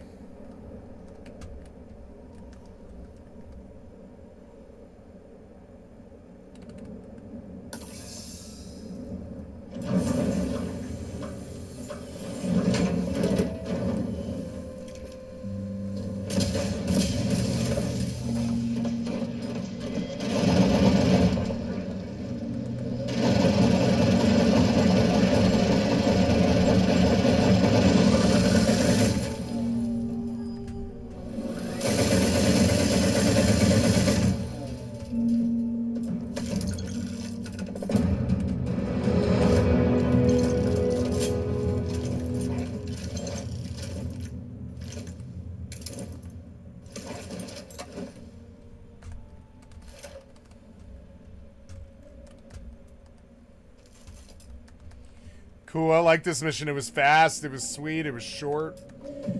I like the modders. I'm gonna buy a bunch more POIs, because POIs start to pop in the random pop system. It takes you to crazy fucking places that other modders have made and stuff. I do think this is the best game, but this is the best Bethesda game.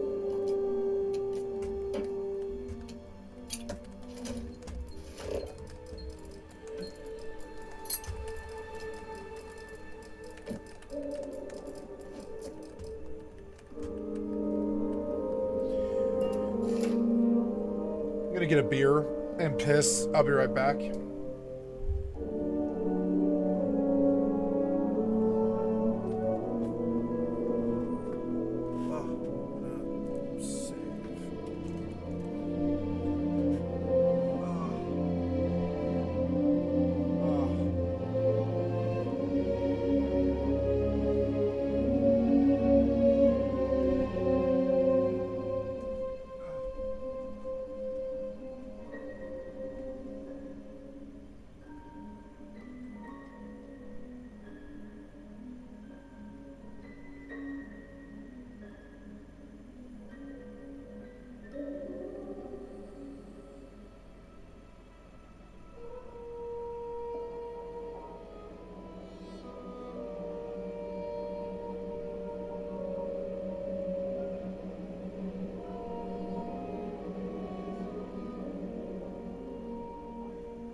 Oh, I was gonna get a beer. I forgot. I'll be right back.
I'm gonna buy 2 pairs of leaping boots.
I'm understanding the battle a bit better now.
Okay, guys, I've got to pause it here and go eat dinner with my family and water the garden. Thank you so much for your time. You've been watching Skycat.live. I'm a full-time variety gamer all day, every day. Put me on in the background. Click on the cast face to donate. I know you can't quit me. I know you can't quit me. I know that obsession's really digging deep inside of your tiny fucking brain. And, you know, I know you can't quit me, and I'm terribly sorry. I can't quit me either. I make love to me every night. I know you can't quit me, and I don't blame you, baby. I don't blame you. I know you can't quit me. I know it's been 4 years, and you can't quit me. So, you know, anyways, I love you guys. Thank you so much. I'll be back here in about an hour and a half, something like that. I'm going to go water the garden, eat dinner. I love you guys. Bye. I'll be back for some more Starfield later. Peace. Okay. Hi, guys. I love you. So we were playing some Eve and some Starfield and some FFXI. Sorry, I'm just logging in. I crashed my client just a minute ago. It has been almost an hour and a half. I left it like 6:45 or something, and it's 8:12. So yeah, it's been about an hour and a half, and we're back in and we're playing some more games. I'm tired. I'm drunk. I'm emotionally exhausted. I've lost my stepfather. My mother is bereft. My family is tearing itself apart. We're doing fine financially, but that's about the only thing that's going well, which is okay. And like, you know, and it's just a lot of stress, and our country is falling apart. The right wing is tearing itself apart at its child molester fucking, you know, with its child molester clause. And I don't know, it's just weird. It's a weird time to be alive in 2025, you know, or sorry, 2025.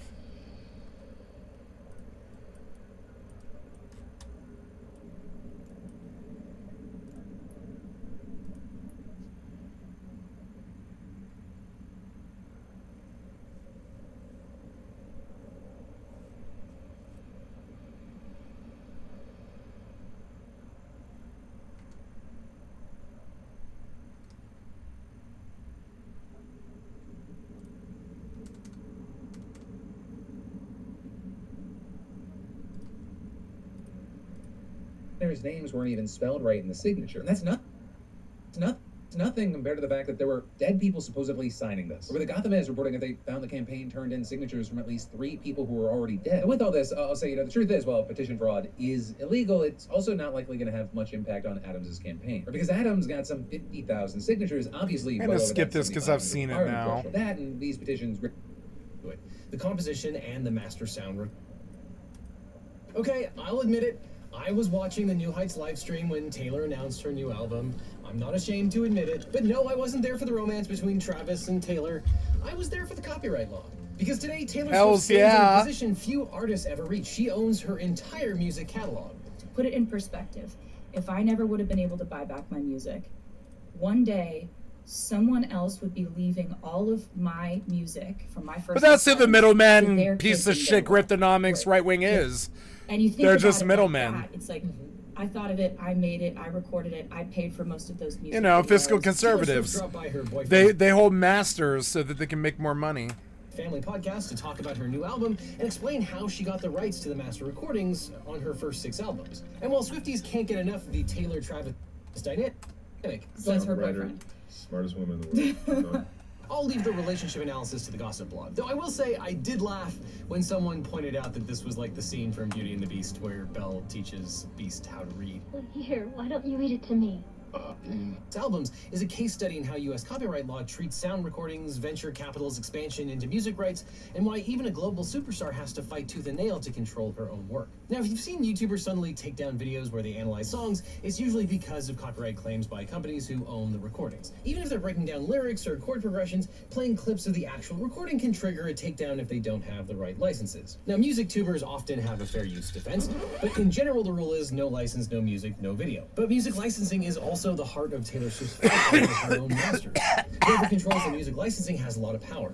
The power to put the songs in commercials, allow politicians to use them regardless of what the artist thinks about it, and to be jerks to music YouTubers if they feel like it. Seriously, Rick Beato faces copyright claims from companies who don't want him to play a clip of a song while he's interviewing the literal person who made the music, even when the person being interviewed said, "Please use my music."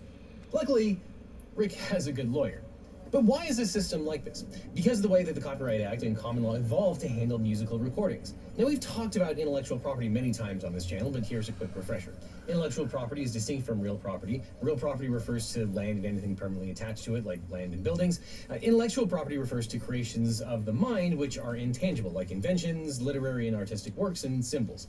Intellectual property rights in America come from Article 1, Section 8, Clause 8 of the Constitution, which says, quote, "The Congress shall have the power to promote the progress of science and useful arts by securing for limited times to authors and the inventors the exclusive right to their respective writings and discoveries." And the IP clause is the foundation for federal protection of artistic works through copyright.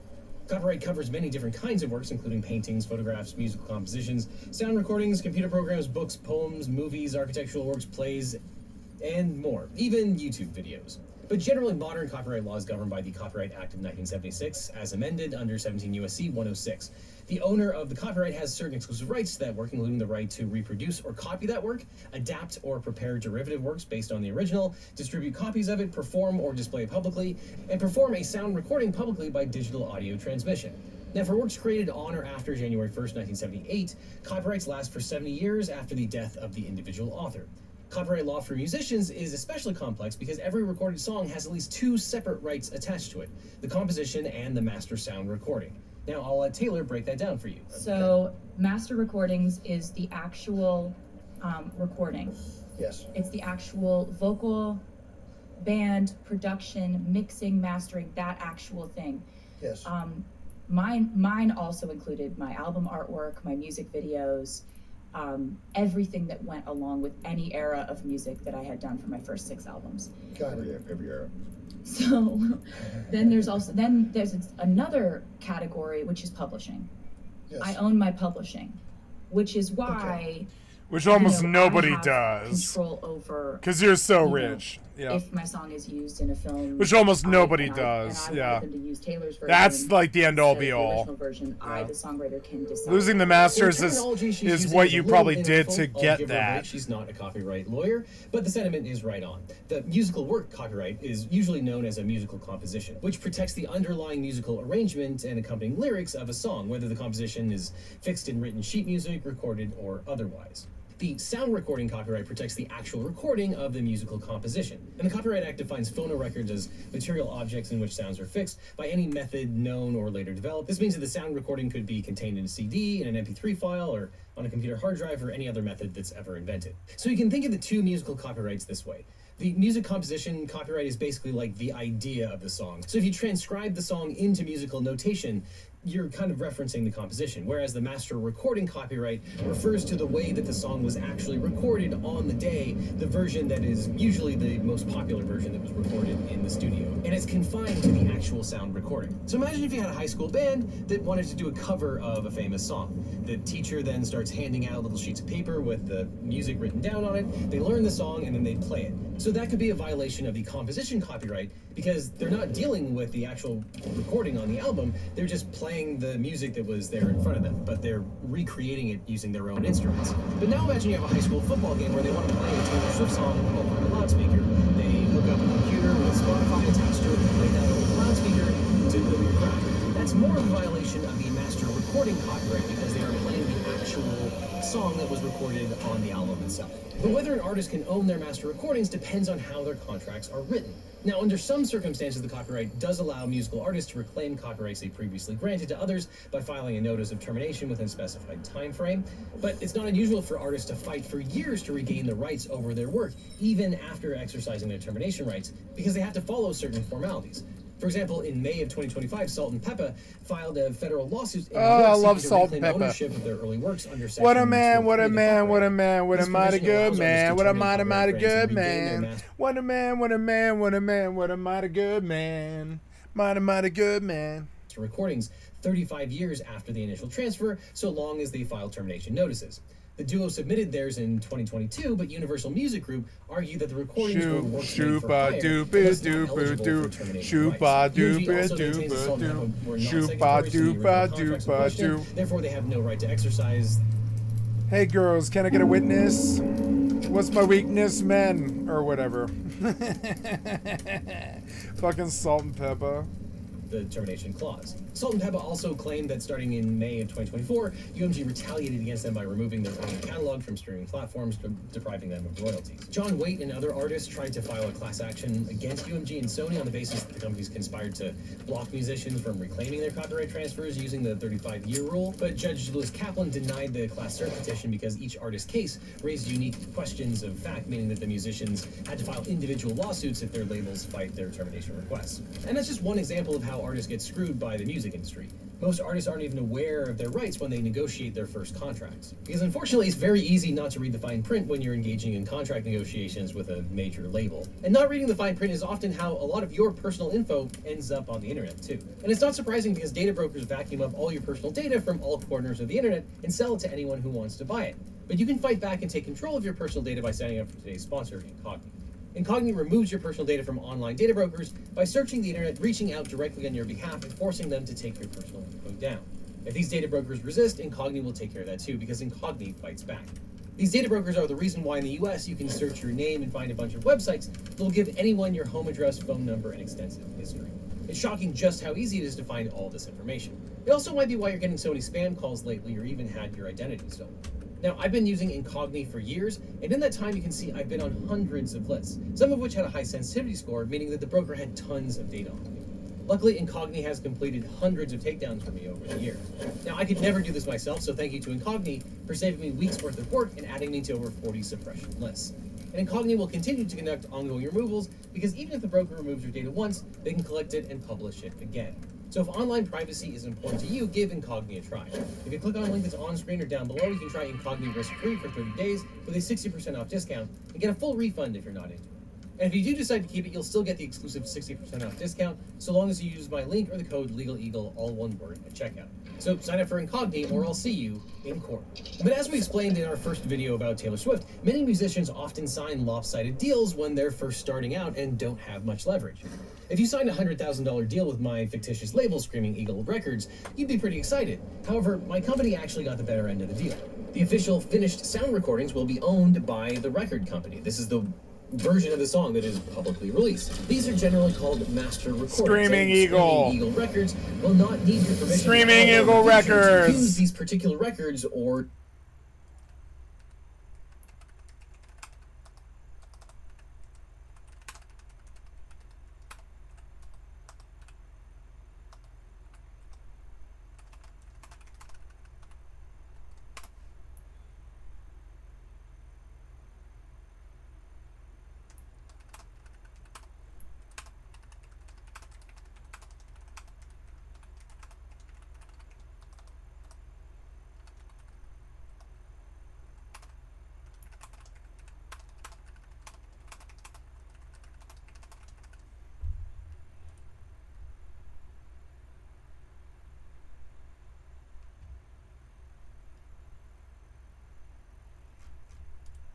to sell them. How valuable are the masters? So valuable that everyone wants a piece of this pie. It's become a popular practice for producers and song engineers to demand a percentage of the masters for the work of their song. And sometimes this is an advantageous arrangement for musicians, but be careful because it will keep eating into your split anytime that recording is played somewhere else. Now, the publishing side of music is not as glamorous as music videos and records, but it can still be highly lucrative. Music publishers help leverage your songs to make money and protect your catalog of songs from infringement. And generally speaking, music publishers have two significant revenue streams. There are mechanical royalties and performance royalties. A music publisher can pitch your song to other artists who may record them, or they can get music plugged into advertisements, video games, movies, and the like. This might be financially lucrative, but it still means that as the musician, you're giving up another slice of the overall pie. But one of the really impressive things about Taylor Swift is that she writes or co-writes almost all of her songs, so she controls the composition side.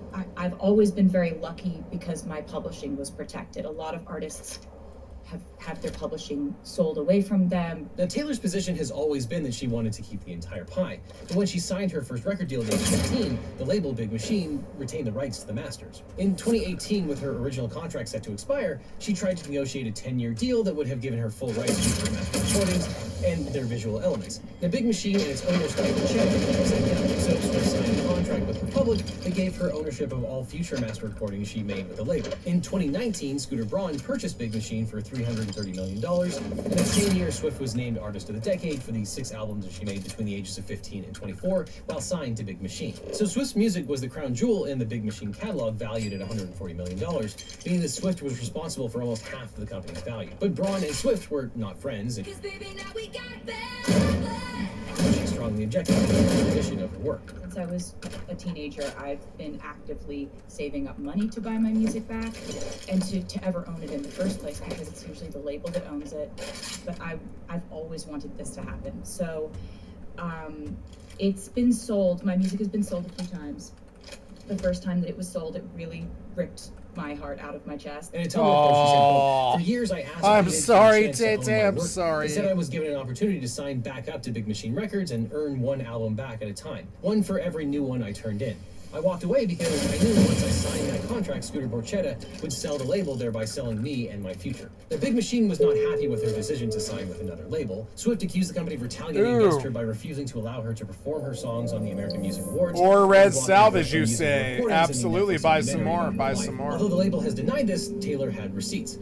An executive from Big Machine told Swift's representatives the company, quote, "will not agree to issue licenses for existing recordings or waivers of its re-recording restrictions in connection with the Netflix documentary." So here was Taylor's predicament.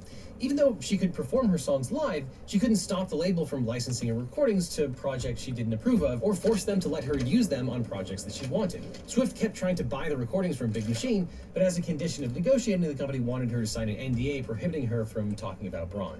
Quote, "Scott Borchetta told my team that they'll allow me to use my music only if I do these things. If I agree to not re-record copycat versions of my songs next year," which is something I'm both legally allowed to do and looking forward to, and also told my team that I need to stop talking about him and Scooter Braun. So the parties were at an impasse. Swift would not agree to be muzzled, and Braun wouldn't sell without conditions. Braun complained that when Swift talked to her rabid fan base, she endangered his life and the lives of his employees. Hey guys, have you ever told a woman you need to calm down? If so, you know just how dangerous that can be. There's just more to go to. Okay. Sorry about that. But later that year, Kelly Clarkson suggested to Taylor, quote, "Just a thought, you should go in and re-record all the songs you don't own the masters on exactly how you did them, but put brand new art and some kind of incentive so fans will no longer buy the old versions.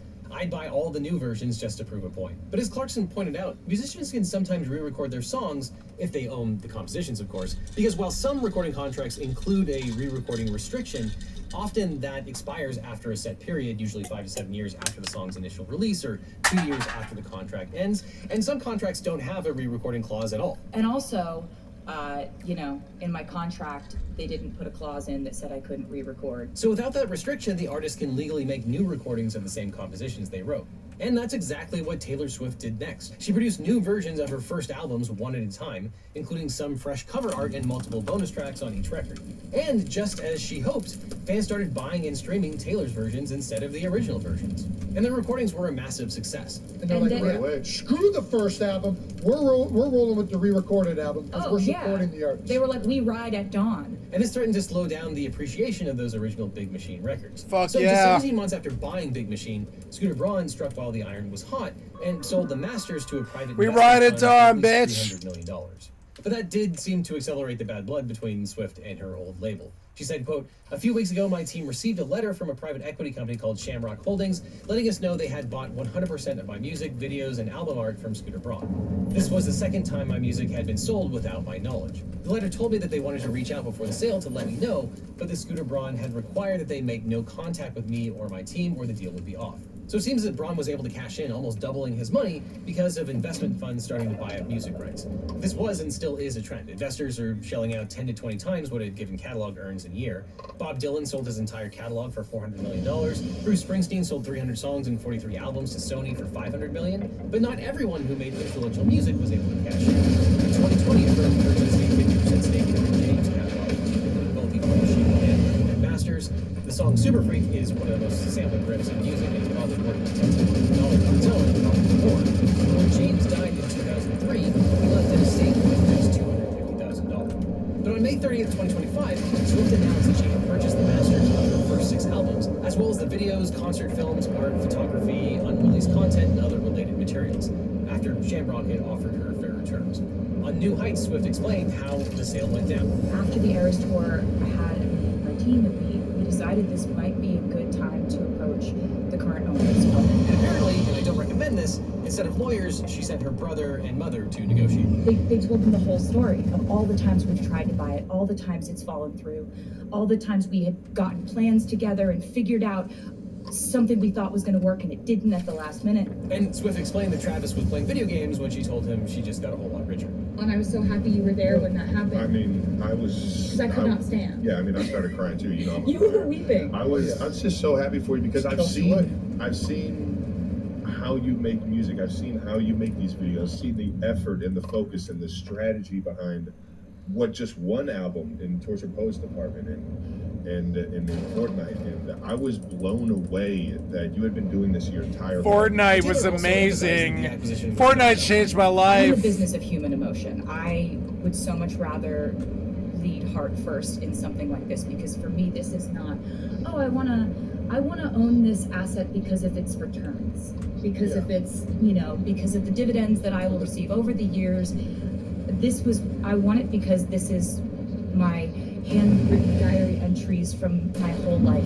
These are the songs I wrote about every phase of my life. This is my photography, my music videos, most of which I funded. Yeah. You know, my artwork, everything that I've ever done is in this catalog. But the announcement that Swift had purchased her masters sent shockwaves through the music industry, and other musicians have applauded Swift. I have so many new artists come up to me now and say, hey, I didn't even know this was a thing.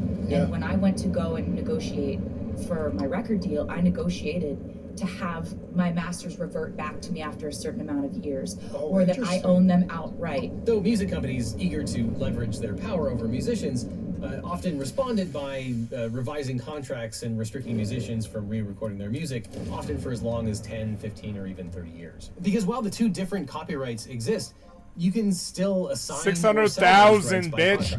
600,000. To say about the investment firm Shamrock than about her record label. Music industry people associated. And Swift thanks Shamrock for doing the deal. And the parties didn't reveal how much Swift paid or how much Shamrock made, but the rumors are that they made about 20 to 30%. Probably not an astronomical sum given the context, though it helps that Taylor Swift was actively trying to destroy the value of her prior master recordings by re-recording everything herself. But if Taylor ever decides to sign with a new label, she'll want a really good lawyer to review her contract. Luckily, I know a guy. Now, after I started this channel, every week I'd get hundreds of comments and emails from viewers who are dealing with legal problems, and they'd ask, can you help me find a lawyer? How do I know if this attorney is any good? And there's a massive gap in our justice system. It's that people don't know how to find the right lawyer for their specific situation. They're scared, they're overwhelmed, and they end up doing nothing or hiring the first attorney who calls them back. And that really bothered me. So I started to wonder, what if there was a different way? What if we could build a law firm that actually lived up to the values that I talk about on this channel? Transparency, accessibility, and putting clients first instead of chasing billable hours. A firm where you don't need to pay anything up front, and your lawyers only get paid if you do, to maximize your opportunity for justice. So a few years ago, I decided to fix that problem. I decided to start my own personal injury law firm. And honestly, it wasn't an easy choice. But I realized I was in this unique position. I had this platform, this community, and the experience. Not to get rich, trust me, there are easier ways to make money than starting a law practice. But we did it because access to justice shouldn't be a luxury.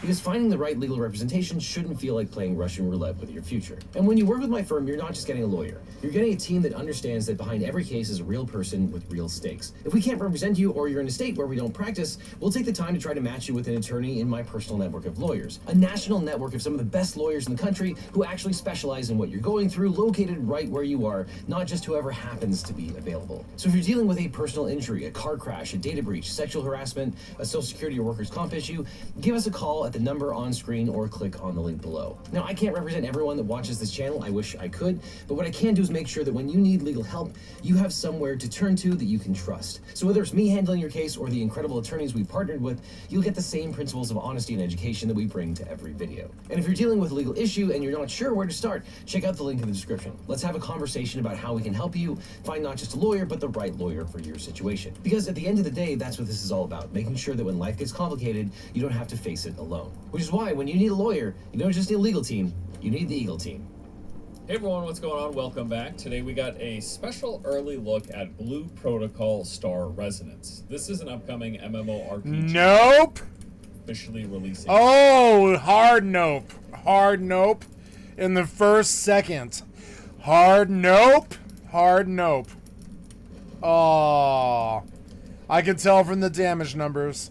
To the West later this year. The game Oh, no. Many traditional MMO features. You got Yeah, nope. Sorry, bye. Yeah, we'll watch that. I was off to Iowa, over 700 miles away from where my journey began in Twinsburg, Ohio, a small, quirky town that hosts the annual Twins Gathering, which I attended with the Hop Twins. Here's a preview of that. You guys fuck with the police? Yes, my professors are former police officers. I just took a shooting course with Day one. I mean, I ain't gonna lie, they were bad. They ain't never even been in a fight before. Oh. You know, it's like, you gotta fight for our love. Twins. We've all seen them.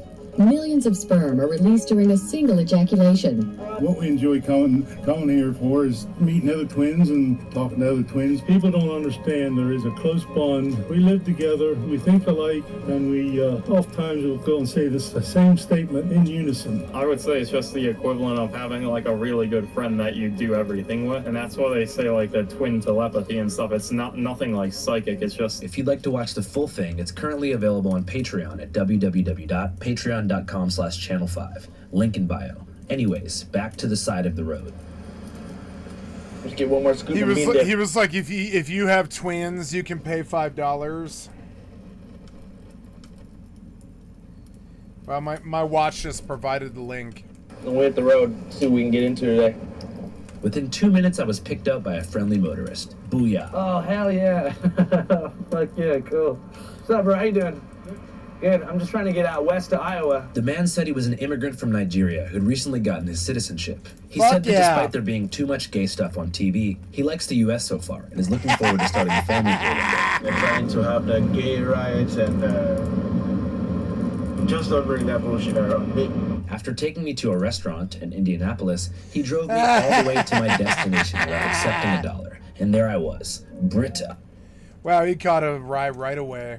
Iowa, the Paris of the cornfields. So yeah, here we are. I'm pretty stoked. Directly behind these trees, there's about 350 hobos hanging out, talking about hobos. So when you think of hobos, what do you think? You think like poor dude with a, sack and bindle, like hopping trains and stuff. When I think of hobos, I think of hitchhiking. When I think of hitchhiking, I think of lonely people, and I think about the people leaving a city who are terrified to deal with this 6 or 8 hour car ride by themselves with nothing but their thoughts and no one to talk to. It is weird because when I think of hobos and hitchhiking, I think of the desperate people who are lonely on the road who would absolutely trade their fucking gasoline, effort, time, safety, whatever, for a chance to not be alone out on that road. And it's weird because, and I think about this all the time with everything that I think of as an asset or a value or anything like that. Hobos are so bad because they hitchhike all the time or they hop trains. But I mean, like, hopping trains, that saves a lot of money. And and hitchhiking all the time saves a lot of money. And the people that give the rides, I think they might actually need the companionship sometimes. Actually, really might need it. Like, might be very grateful to have it. Some people can't handle being alone. Oh shit. So we're gonna go in there, figure out what's going on? Upon my first arrival to town, it was hard to spot any real hobos as I walked down Main Street. As is typical with any kitschy regional Americana event, there were people wearing tongue-in-cheek hobo outfits, eating corn dogs and crazy t-shirts, and giving money to buskers performing Woody Guthrie covers. But then I saw the Hobo Museum in the middle of town, where, after paying a small entrance fee, I was able to feast my eyes on artifacts from back in the 1930s and learn about things like the Hobo Code, code, a hieroglyphic language of symbols that apparently hobos would use to scrawl important messages at train stop towns, particularly in the West, to convey important information to other working travelers like Fishbones, Bozo Texino, or the legendary hobo dog duo, Stretch and I forgot, but I had to go upstairs to talk to Sid, and then I have to go ride the fumarole in the fucking in the Dangrif Wadi to get my rank 2, and I need rank 2 because it gives you more signet conquest points, and more conquest points means more XP ring. More XP ring means I move faster. It is fucking annoying, but I forgot about all of this because this game is so much more involved than old school RuneScape. I know all the little secrets and all the stuff about this game, but it's like, you know, you forget you forget step number 47,910. You forget what step that is, and that sucks because you might lose like 10 minutes running back. Of course, by the time the hobo code was cracked by academics and put into museums like this, it was virtually obsolete. Like I'm doing right now. History, the hobo way of life. Now, I shouldn't run by this turtle because he'll probably just aggro me. I shouldn't run by this turtle because he'll probably just aggro me. He's, no, never mind. He's level 4. He wasn't high enough. I'm going north. Yeah, I'm going north. Northeast, yep. Life began to form shortly after the Great Depression, when down-and-out fellas from across the country would head west in search of prosperity and adventure. Soon it became a... Yes, so okay, when you realize that you burned out of the town that you're in and your family doesn't love you anymore and you're just set off into the fucking... It's happened to me a bunch of times in my life, like 6 or 7 times. It's not because I've done something nasty, it's just like how dark times get.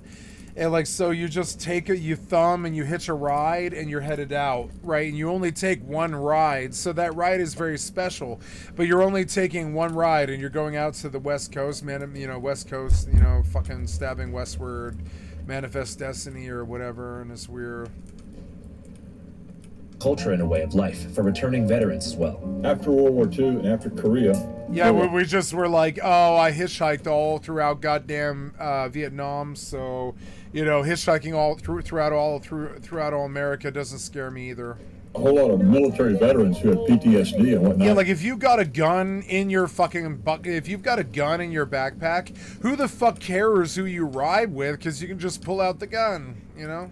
And they just couldn't face going back to regular society, so they went on the rails. They didn't have money to travel, and a lot of them didn't have jobs. Yeah, it's weird. It's like the rails were like so they rode the rails till their money was out, just trying to see the whole country because they're like nomads now because all they've done is walk for 15 years, and now they're nomads now and they like the traveling, so they just keep traveling throughout America and stuff. I can understand that. It's weird. I feel some kinship to Vietnam vets. Because it's like, I've lived in video game realities like that so long, simulated realities where people leaned on you for a long time, and you'll take friendship anywhere you can get it, and you'll take mats and materials anywhere you can get it.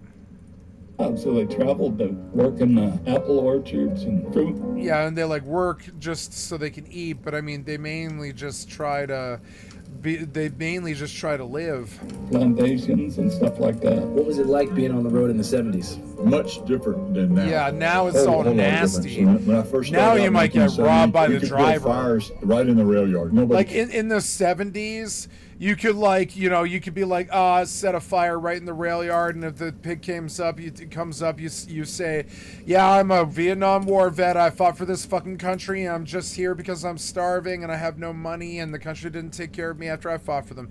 And the fucking bulldog's gonna be like, yeah, bro, just sit. And you promise to leave this place clean when you leave in the morning. You know, first in, last out. Leave the place better than when you came. And then the hobo's like, yeah, no problem. I'm a Vietnam vet, motherfucking ranger. You know, I'll leave this place better than when I left it. And the bulldog doesn't fucking care. But by 1986, the piece of shit rich white man had fucked up the fucking economics in America so fucking bad that we have Rambo. Cared what we did, really. As long as we didn't get hurt, we didn't steal anything, we didn't break nothing, nobody cared. The bull would come around, and they were usually like retired cops, and they were really just didn't want to fill out any paperwork. And they would come around and sort of, they weren't really bullies, but they would act sort of aggressive to establish their authority and be like, all right, I don't want to see any of you guys around the, you know, when they're kicking cars, you better be out of my yard. Do you have a hobo name? K-Bar. Yeah, I was in the Marine Corps, so I broke in with an old guy named Roof. He was an old guy. He started catching out in 1960, so he'd been on the rails about 10 years when I met him. Yeah. And almost all these old guys have a similar story where they met up with some other old guy who was a tramp who sort of taught them the ropes. The young kids today, not so much. They don't pair up with old guys, but back in the day, that was kind of the way it was. Almost all the adult men in 1970 were veterans of World War II or Korea. They were almost all alcoholics. Many of them had a tragic personal story, but they were almost never talked about it. You know, they were divorced and estranged from their children and stuff like that, but they never really talked about it. So comparatively, is that pretty different to the people who hop trains now? Completely different than what's going on today. Yo, what's up, everybody? I want to take a quick break here to talk about a direct threat to the hobo lifestyle, anti-homelessness laws. Specifically, Trump's recent executive order to remove homeless sleeping on the streets. Let's take a look at how the media machine is covering it. The left and right are covering Trump's executive order quite differently. For example, the left-wing Raw Stories headline reads, "Cruel.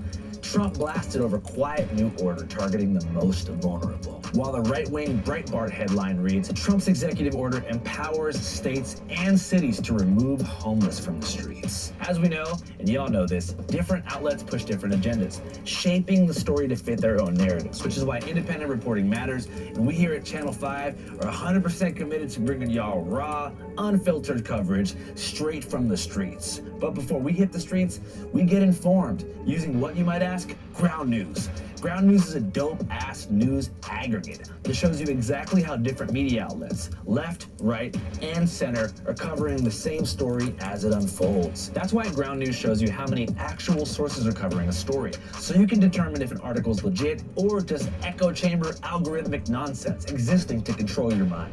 Another feature I love to use, the blind spot tool, which shows me and you the stories that might not be appearing in your typical media bubble. For all those reasons, we trust Ground News to help us cut straight through the noise, and right now, you can subscribe for 40% off the Unlimited Access Vantage plan, bringing the cost down to less than $5 a month. Just scan the QR code here, or click the link below to sign up. Supporting Ground News helps support us, which means we can keep making videos like this and giving y'all coverage that isn't watered down or dictated by corporate interests. So check it out, stay informed, and most importantly, don't let the media tell you what to think. All right, back to Iowa. It goes without saying that modernization, stranger danger, the arrival of more intense drugs, and the criminalization of vagrancy were all factors that led to a major decline in hoboship. But the buzz around town was that vagabond travel culture was having a huge resurgence, and apparently a new generation of hobos was forming. We're seeing a lot more influx of young riders, which I think is absolutely fabulous. Some of the young riders that are a little rambunctious, and they just need to fine-tune themselves to learn how to do the right things. They've sort of invented their own culture, and it revolves around the idea that they're anarchists. A lot of them go around marking up anarchy symbols. This optimism was refreshing to say the least. The Vice documentary made about this event 9 years ago, which I watched in the car on the way, was literally called Death of the American Hobo, painting a grim picture of a subculture in hopeless decline. As I made my way through town, seemingly out of nowhere, behind the city-sponsored mummified hobo, I could make out the faint aroma of a trash fire and followed it like a signal flare. Certain there were real young hobos lurking in the shadows. And sure enough, I found some. Paparazzi, yes! Whoop whoop! Are you a juggalo? Yes, juggalo hobo, whoop whoop! I love it. I've been sucking on that 2 days. I've been on it for 3 years. Shit, you don't get fucked. I'll tie a string to my nuts and jump out a 12-story window. Don't give a shit. So for those that don't know, what does the life of a hobo look like? Well, it's not like it used to be. Bro, we could jump on a train anywhere and run to New York, California, whatever. But they also used to split off. If you're planning to go to New York, it might split off and fucking end up in, New Jersey or fucking Florida, whatever. It was crazy. But now it's illegal. You know, they want to throw you off and throw you in jail for 30 days for trespassing. What's your craziest, train hopping story? I was in Boston, Massachusetts, redhead, bomb ass. We're getting our thing, long story short, before she wants to get off or whatever, she was like, shit on my chest. I'm like, man, I'm already tripping on shrooms. You fucking with me, no. She said what? She said, shit on my chest. Yeah, okay, so I'm a juggalo. I don't give a fuck. I tried it. I popped a little pump-lid on it. Rub it in. She's like, oh, that gets me off. Dude, I had to ditch on that bitch. That's crazy shit. You know where she is now? Oh, hell no. No, I got kids in Beijing, China and shit, man. You have kids in China? Yeah. I got a scroll in the fucking mail. Just like that, we were in. I had so many questions. Who were all these young hobos flooding into town? They seemed all so different, yet shared a unified, free spirit. Was there some kind of central idea or I got attitude that brought kids them in all here? China. My name is Thomas Pickles. Tommy S. Pickles. Kind of like Hunter S. Thompson. You know, because I really like apparently Las Vegas. I really like movie, Hunter S. So I use Thompson. references of that sometimes. My old tag is Rango. Me too. I used to tag Rango because I'm like next level, like Wizard of Light. My newest one is Smoke and Go, because I smoke and then I go. Where do you go? Everywhere. I'm Bassman, the Smoke 2021 and I Hobo go. King. What's going on with this fit, man? It looks great. I love it. Yeah, hand stitching myself. I smoke and I When you ride go. good trains as I do, your clothes tear up so fast. I just been keeping up with my own patchwork. Just on the one, you know, keeping stuff. After meeting the Hobo King, my brain flooded with questions, so I decided to start with the basics. What does it mean to be a hobo? Helping other brothers out. You know, do good and good will come back. A hobo is a working traveler, a tramp is a non-working traveler, and then a bum is a non-working non-traveler. When you're on the road, like, where do you sleep?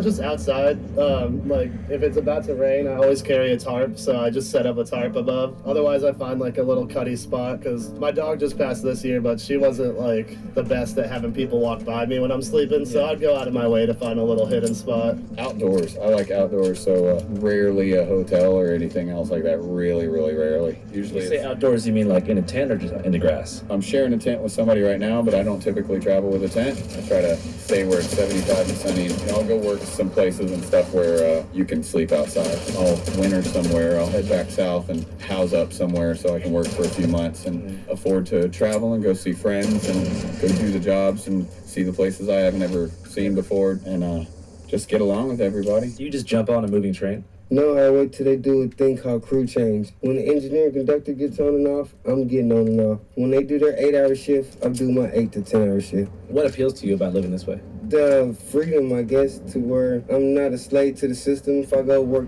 and get $1,300 on a paycheck, I might only see $300 of it. Gets me like depressed, become suicidal. I'd rather live out here, do nothing, and live free than be a slave to the system. Was there a point in your life where you thought like maybe you wanted I to feel go the down same road way. defense, like, I've never heard it said or you so just been beautifully. Outlaw, roadman to the core your whole life. I started into this later than most of these people, and so I kind of came into it backwards, just backwards. I don't talk a lot about why I got on the road, but no, I'd already done college, and I was teaching, and had a family, and I was in the Army. A bunch of stuff happened, and life got turned upside down, and I ran away to the beach, and I went and became a beach bum for about 3 months, and then came back home and sold off everything I had, put some money in my sock, and start walking.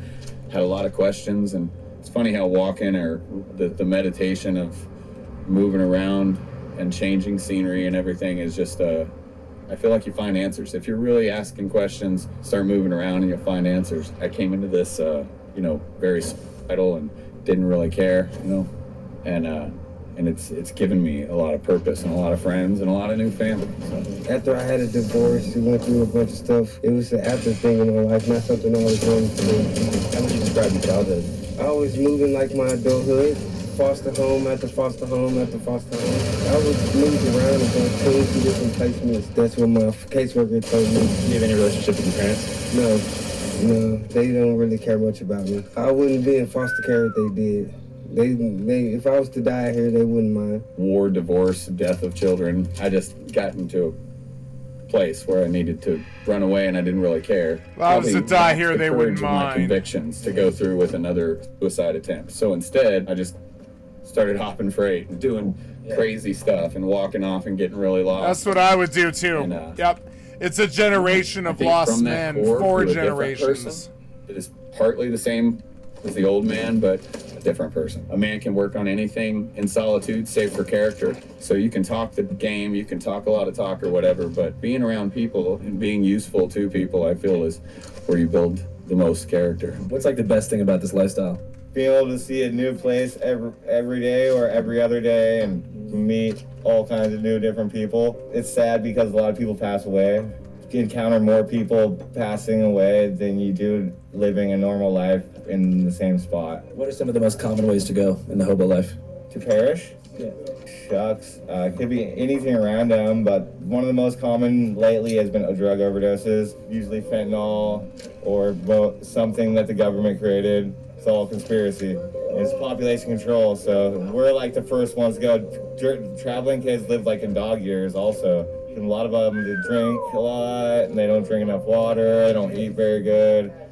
I try to eat decent food and drink decent beverages, and I'm still not invincible. What are some of the dangers of being a hobo? Well, losing limbs. The trains for one, and then the people you run into. Digiframe. And they're like desperate, down on luck and desperate. So when they're like that, they're willing to like try to take advantage of you. Yeah. Have you had any close calls before? Several. Yeah. Almost been raped a few times out here too, so it gets ugly out here. And especially if you're a gal, they have it way worse. I seen a girl actually, one time we were hopping a train. This girl, she got her leg missing. She hit her foot in the train wheel, and I carried her away from the tracks. I could see the skeleton of her foot hanging out, the skin, all the meat hanging off her foot. Really graphic, and it was really bad. I almost got hit by an Amtrak train in like Tacoma once, yeah. But like I said, tweakers are the real issue. They fucking come out with their knives and shit trying to stab you, and but if you have a good head on your shoulders, you can try to stay away from it. Is it technically illegal to hop trains?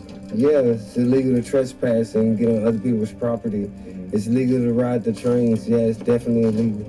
What's the actual charge for hopping a train? To whatever they want in whatever county you get caught in. So it could be a week. It also depends on which county and what state and what train company. You could go to jail. They could hem you up for up to 6 weeks or 8 weeks. It all depends on if you just not trying to tag it up to places look like me with pass you just trying to ride. They usually write you a ticket and let you go. But if you look fresh and clean and stuff like that, look like you're trying to tag up the place and vandalize, they usually will take you to jail, write you a ticket. For those who don't know, what's a bull? Oh, a railroad bull is like a railroad cop who just tries to pull you off. And they're looking for you, on the trains and stuff. Yeah. They're allowed to beat the shit out of you, right? I mean, I guess, cops, and any authority figure do anything they want, so. But BNSF cops don't have to Mirandize you. They can just start punching you in the face like a bouncer. I kind of think that, yeah, I don't know fully, but definitely they can pretty much do whatever they want, especially when you're out in the middle of fucking nowhere. Have you gone to jail for it before? Yes, I have. Because I tried to duck out really quick, and there was nowhere to go. But it was all right when I got out. Everything worked out. Didn't get any extra charges. Got off scot-free, basically. How long do you see yourself doing this for? Until I die. I am the captain of a sinking ship. Like the captain goes down with his ship. And so I'm going to do the same thing. Well, obviously a bit different from your musical preference and political orientation from the storied hobos of old, I could see a lot of similarities in the characteristics of the old-school vagabonds that K-Bar described and the new ones that I'd met, namely, sharing a tragic personal story that led them into a life of wandering. It became clear by the end of my time with the new hobos that while not sporting a stinky stick and bindle and bulky gray beards, they certainly embodied the spirit of adventure, restlessness, and financial creativity that gave hobos their name in the olden days. Not to mention, the new hobos are still shrouded in some degree of secrecy. While the hobo codes from the museum are long gone, most of these new travelers possess something even more powerful. Desktop Digiframe, yeah! Containing the shift schedules of every single railroad yard in the United States, and more. Out of respect for the culture, I will not name this document or tell any of you guys where to get it, because I can't even get it. It's for hobos only. It tells you by location, it tells you where you can go to catch a train and how to go about it, like where there's a hole in the fence. And sometimes it tells you the times that you're likely to see a train. It's more or less like field intelligence. When I got this, the guy that gave it to me said, you got to raise your right hand. And I said, what? And he says, you have to raise your right hand and swear. And I said, what am I swearing to? And he said, you're swearing that you're not going to give this to anybody else that's not supposed to have it, and you're not going to put it on the internet. And I said, okay. So I raised my hand and I said that. And he said, if you make a copy of it, you have to make the next person swear. So it's like an honor system. You're not supposed to give it or make a copy of it for anybody except an experienced tramp. The idea is they do not want children getting a hold of a copy of it on the internet and deciding to run away from home and go hop trains and get killed. You cannot put it on the internet. You cannot give it to children. You cannot sell it. You cannot copy it for a profit. If you make a copy for an individual that you trust, it has to be someone you trust and not just some stranger. You can only charge them what it costs you to make it. So if it costs you $10 to make it, you can only charge them, you can't charge them $20. It's against the rules. And if somebody finds out you did that, your ass is shit. What's the name of your Chinese son? That I don't know. I couldn't read the they send you a scroll, and then they send you a little pamphlet that says, yeah, you gotta take this little DNA test, swab, you send it back, and then, yeah, you'll eventually get a little thing saying, yeah, you're 99, you know, like Maury show, man. You have a message for the kids out here who might want to consider train hopping? Fucking school. You don't want to run on this fucking rail shit. You don't want to be bouncing around living from fucking check Thank to check. you. Go get you a little goddamn car. Been there, done that, shit. nope. Don't try and run into the ground, but fucking get out there and do it. Hey, Junior, come on, get in this shit. This is my little man. He's cool as shit. What's up? Hi. Junior, come and get it. What do you got to say to the hobos? Or kids? Hi. Channel 5 Live Worldwide Hollywood Advice. Fuck the authority, Channel 5 News. Channel 55. We don't fuck with custers. And 5 is the best number. All right, if you're watching this right now, I got some good news. We are going on tour. That's right, a 26-city national tour called the Channel 5 Carnival. It's going to be a night to remember for the rest of your life. A roving adventure circus coming to 26 cities in the U.S., Mexico, and Canada. We're going to have a cohort of locally sourced battle rappers on stage, duking it out to instrumentals. We're going to have magicians and illusionists, also locally sourced from each city, on stage, blowing people's mind with magic tricks. Then, we're going to have a talent show. We're going to have a Kill Tony-style panel right there, judging people's talents. So if you hula hoop, break dance, freestyle, whatever the hell you do, you can become famous and have a fantastic evening at Channel 5 Carnival, and if you win, you get a free prize. Additionally, I'm going to be screening 3 secret documentaries. They're secret because they're inappropriate and cannot be posted on YouTube. Not going to say much more, but if you've been to Channel 5 Live, you kind of know what I'm talking about. It may or may not involve Berlin and urine. I'm not saying it, but I mean, it could be a part of it. Anyways, if you want to buy tickets to Channel 5 Carnival, you can go to www.channel5.news/pages/carnival. And you're going to see ticket links right there for a variety of shows. I'm talking Orlando. I'm talking Durham, North Carolina. I'm talking about New Orleans. I'm talking about a lot of other places. For real, it's going to be sick. So, see you guys on tour, hopefully. Yo, Channel 5, what the fuck? Holy shit. What up, man? Hey, man. How's it going? So, what do you think about the relationship between Donald Trump and Jeffrey Epstein? What do you think's going on there? I mean, they were best friends throughout the 90s.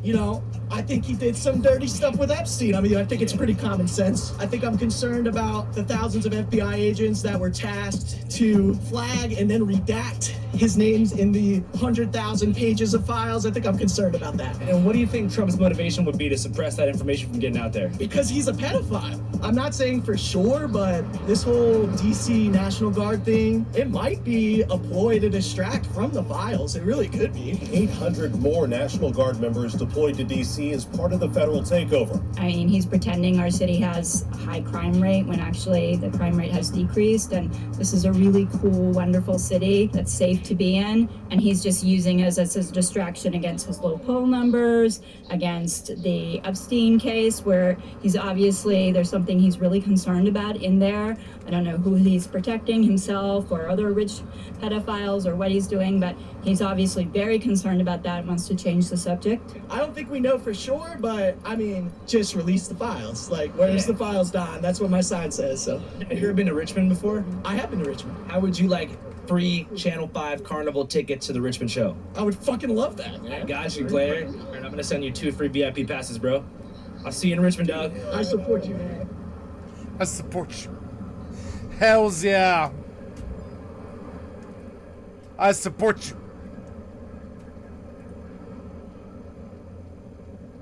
Oh, Brothers, Where Art Thou is free tonight. I'm going to watch that.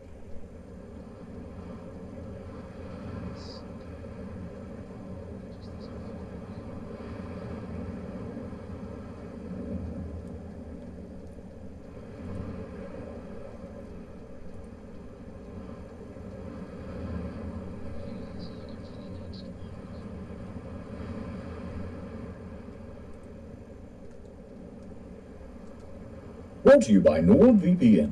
Cinema. Look at this. Thank you, Incognito. Thank you, Channel 5. I've liked this sub-tier channel. Thank you, The Casual Criminalists. I've liked the sub-tier channel. 400 Blu-rays of American Psycho, 14,000 copies of Joker on VHS, and I've distilled it all down to this. pure, absolute cinema. We need a shot that's like really nice assets to it. Maybe it's got a slightly sophisticated zoom, and it's just one shot of an ambulance outside of a house. That's it.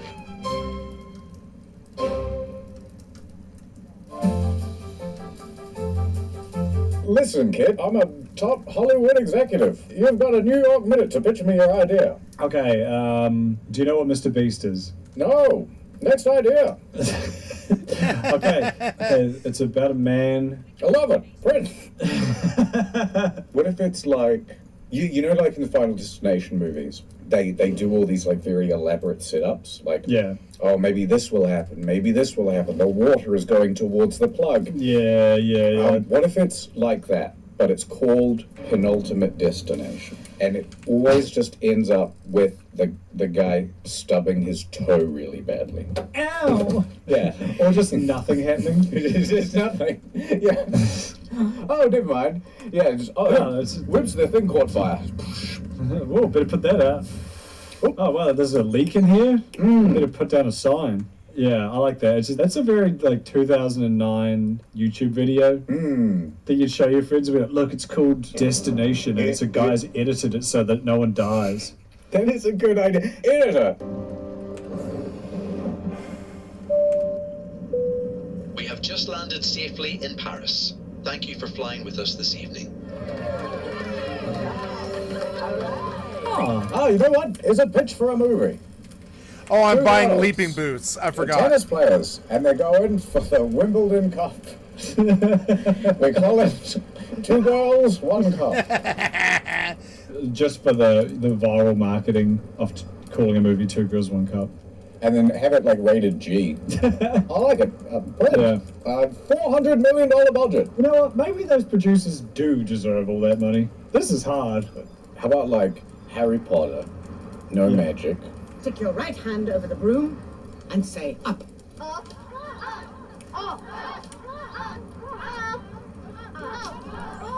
With feeling. But and instead, it's set in Australia.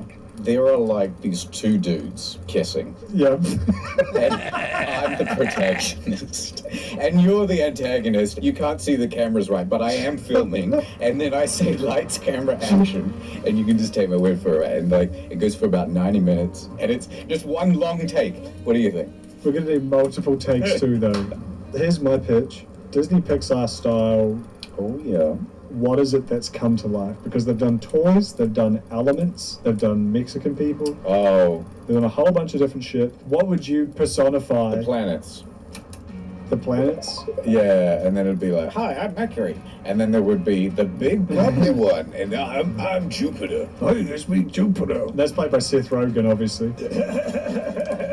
Here's what it is. Pluto finds out that it's no longer a planet, so it does a risky maneuver where it slingshot itself out of the solar system. Oh. Because Pluto's no longer there, it throws out all the equilibrium of all the other planets.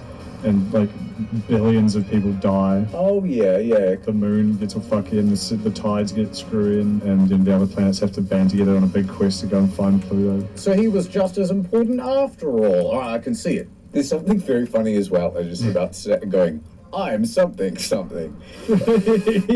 just very fun. Jelly beans. I'm the blue one. I'm the green one. Red one coming through.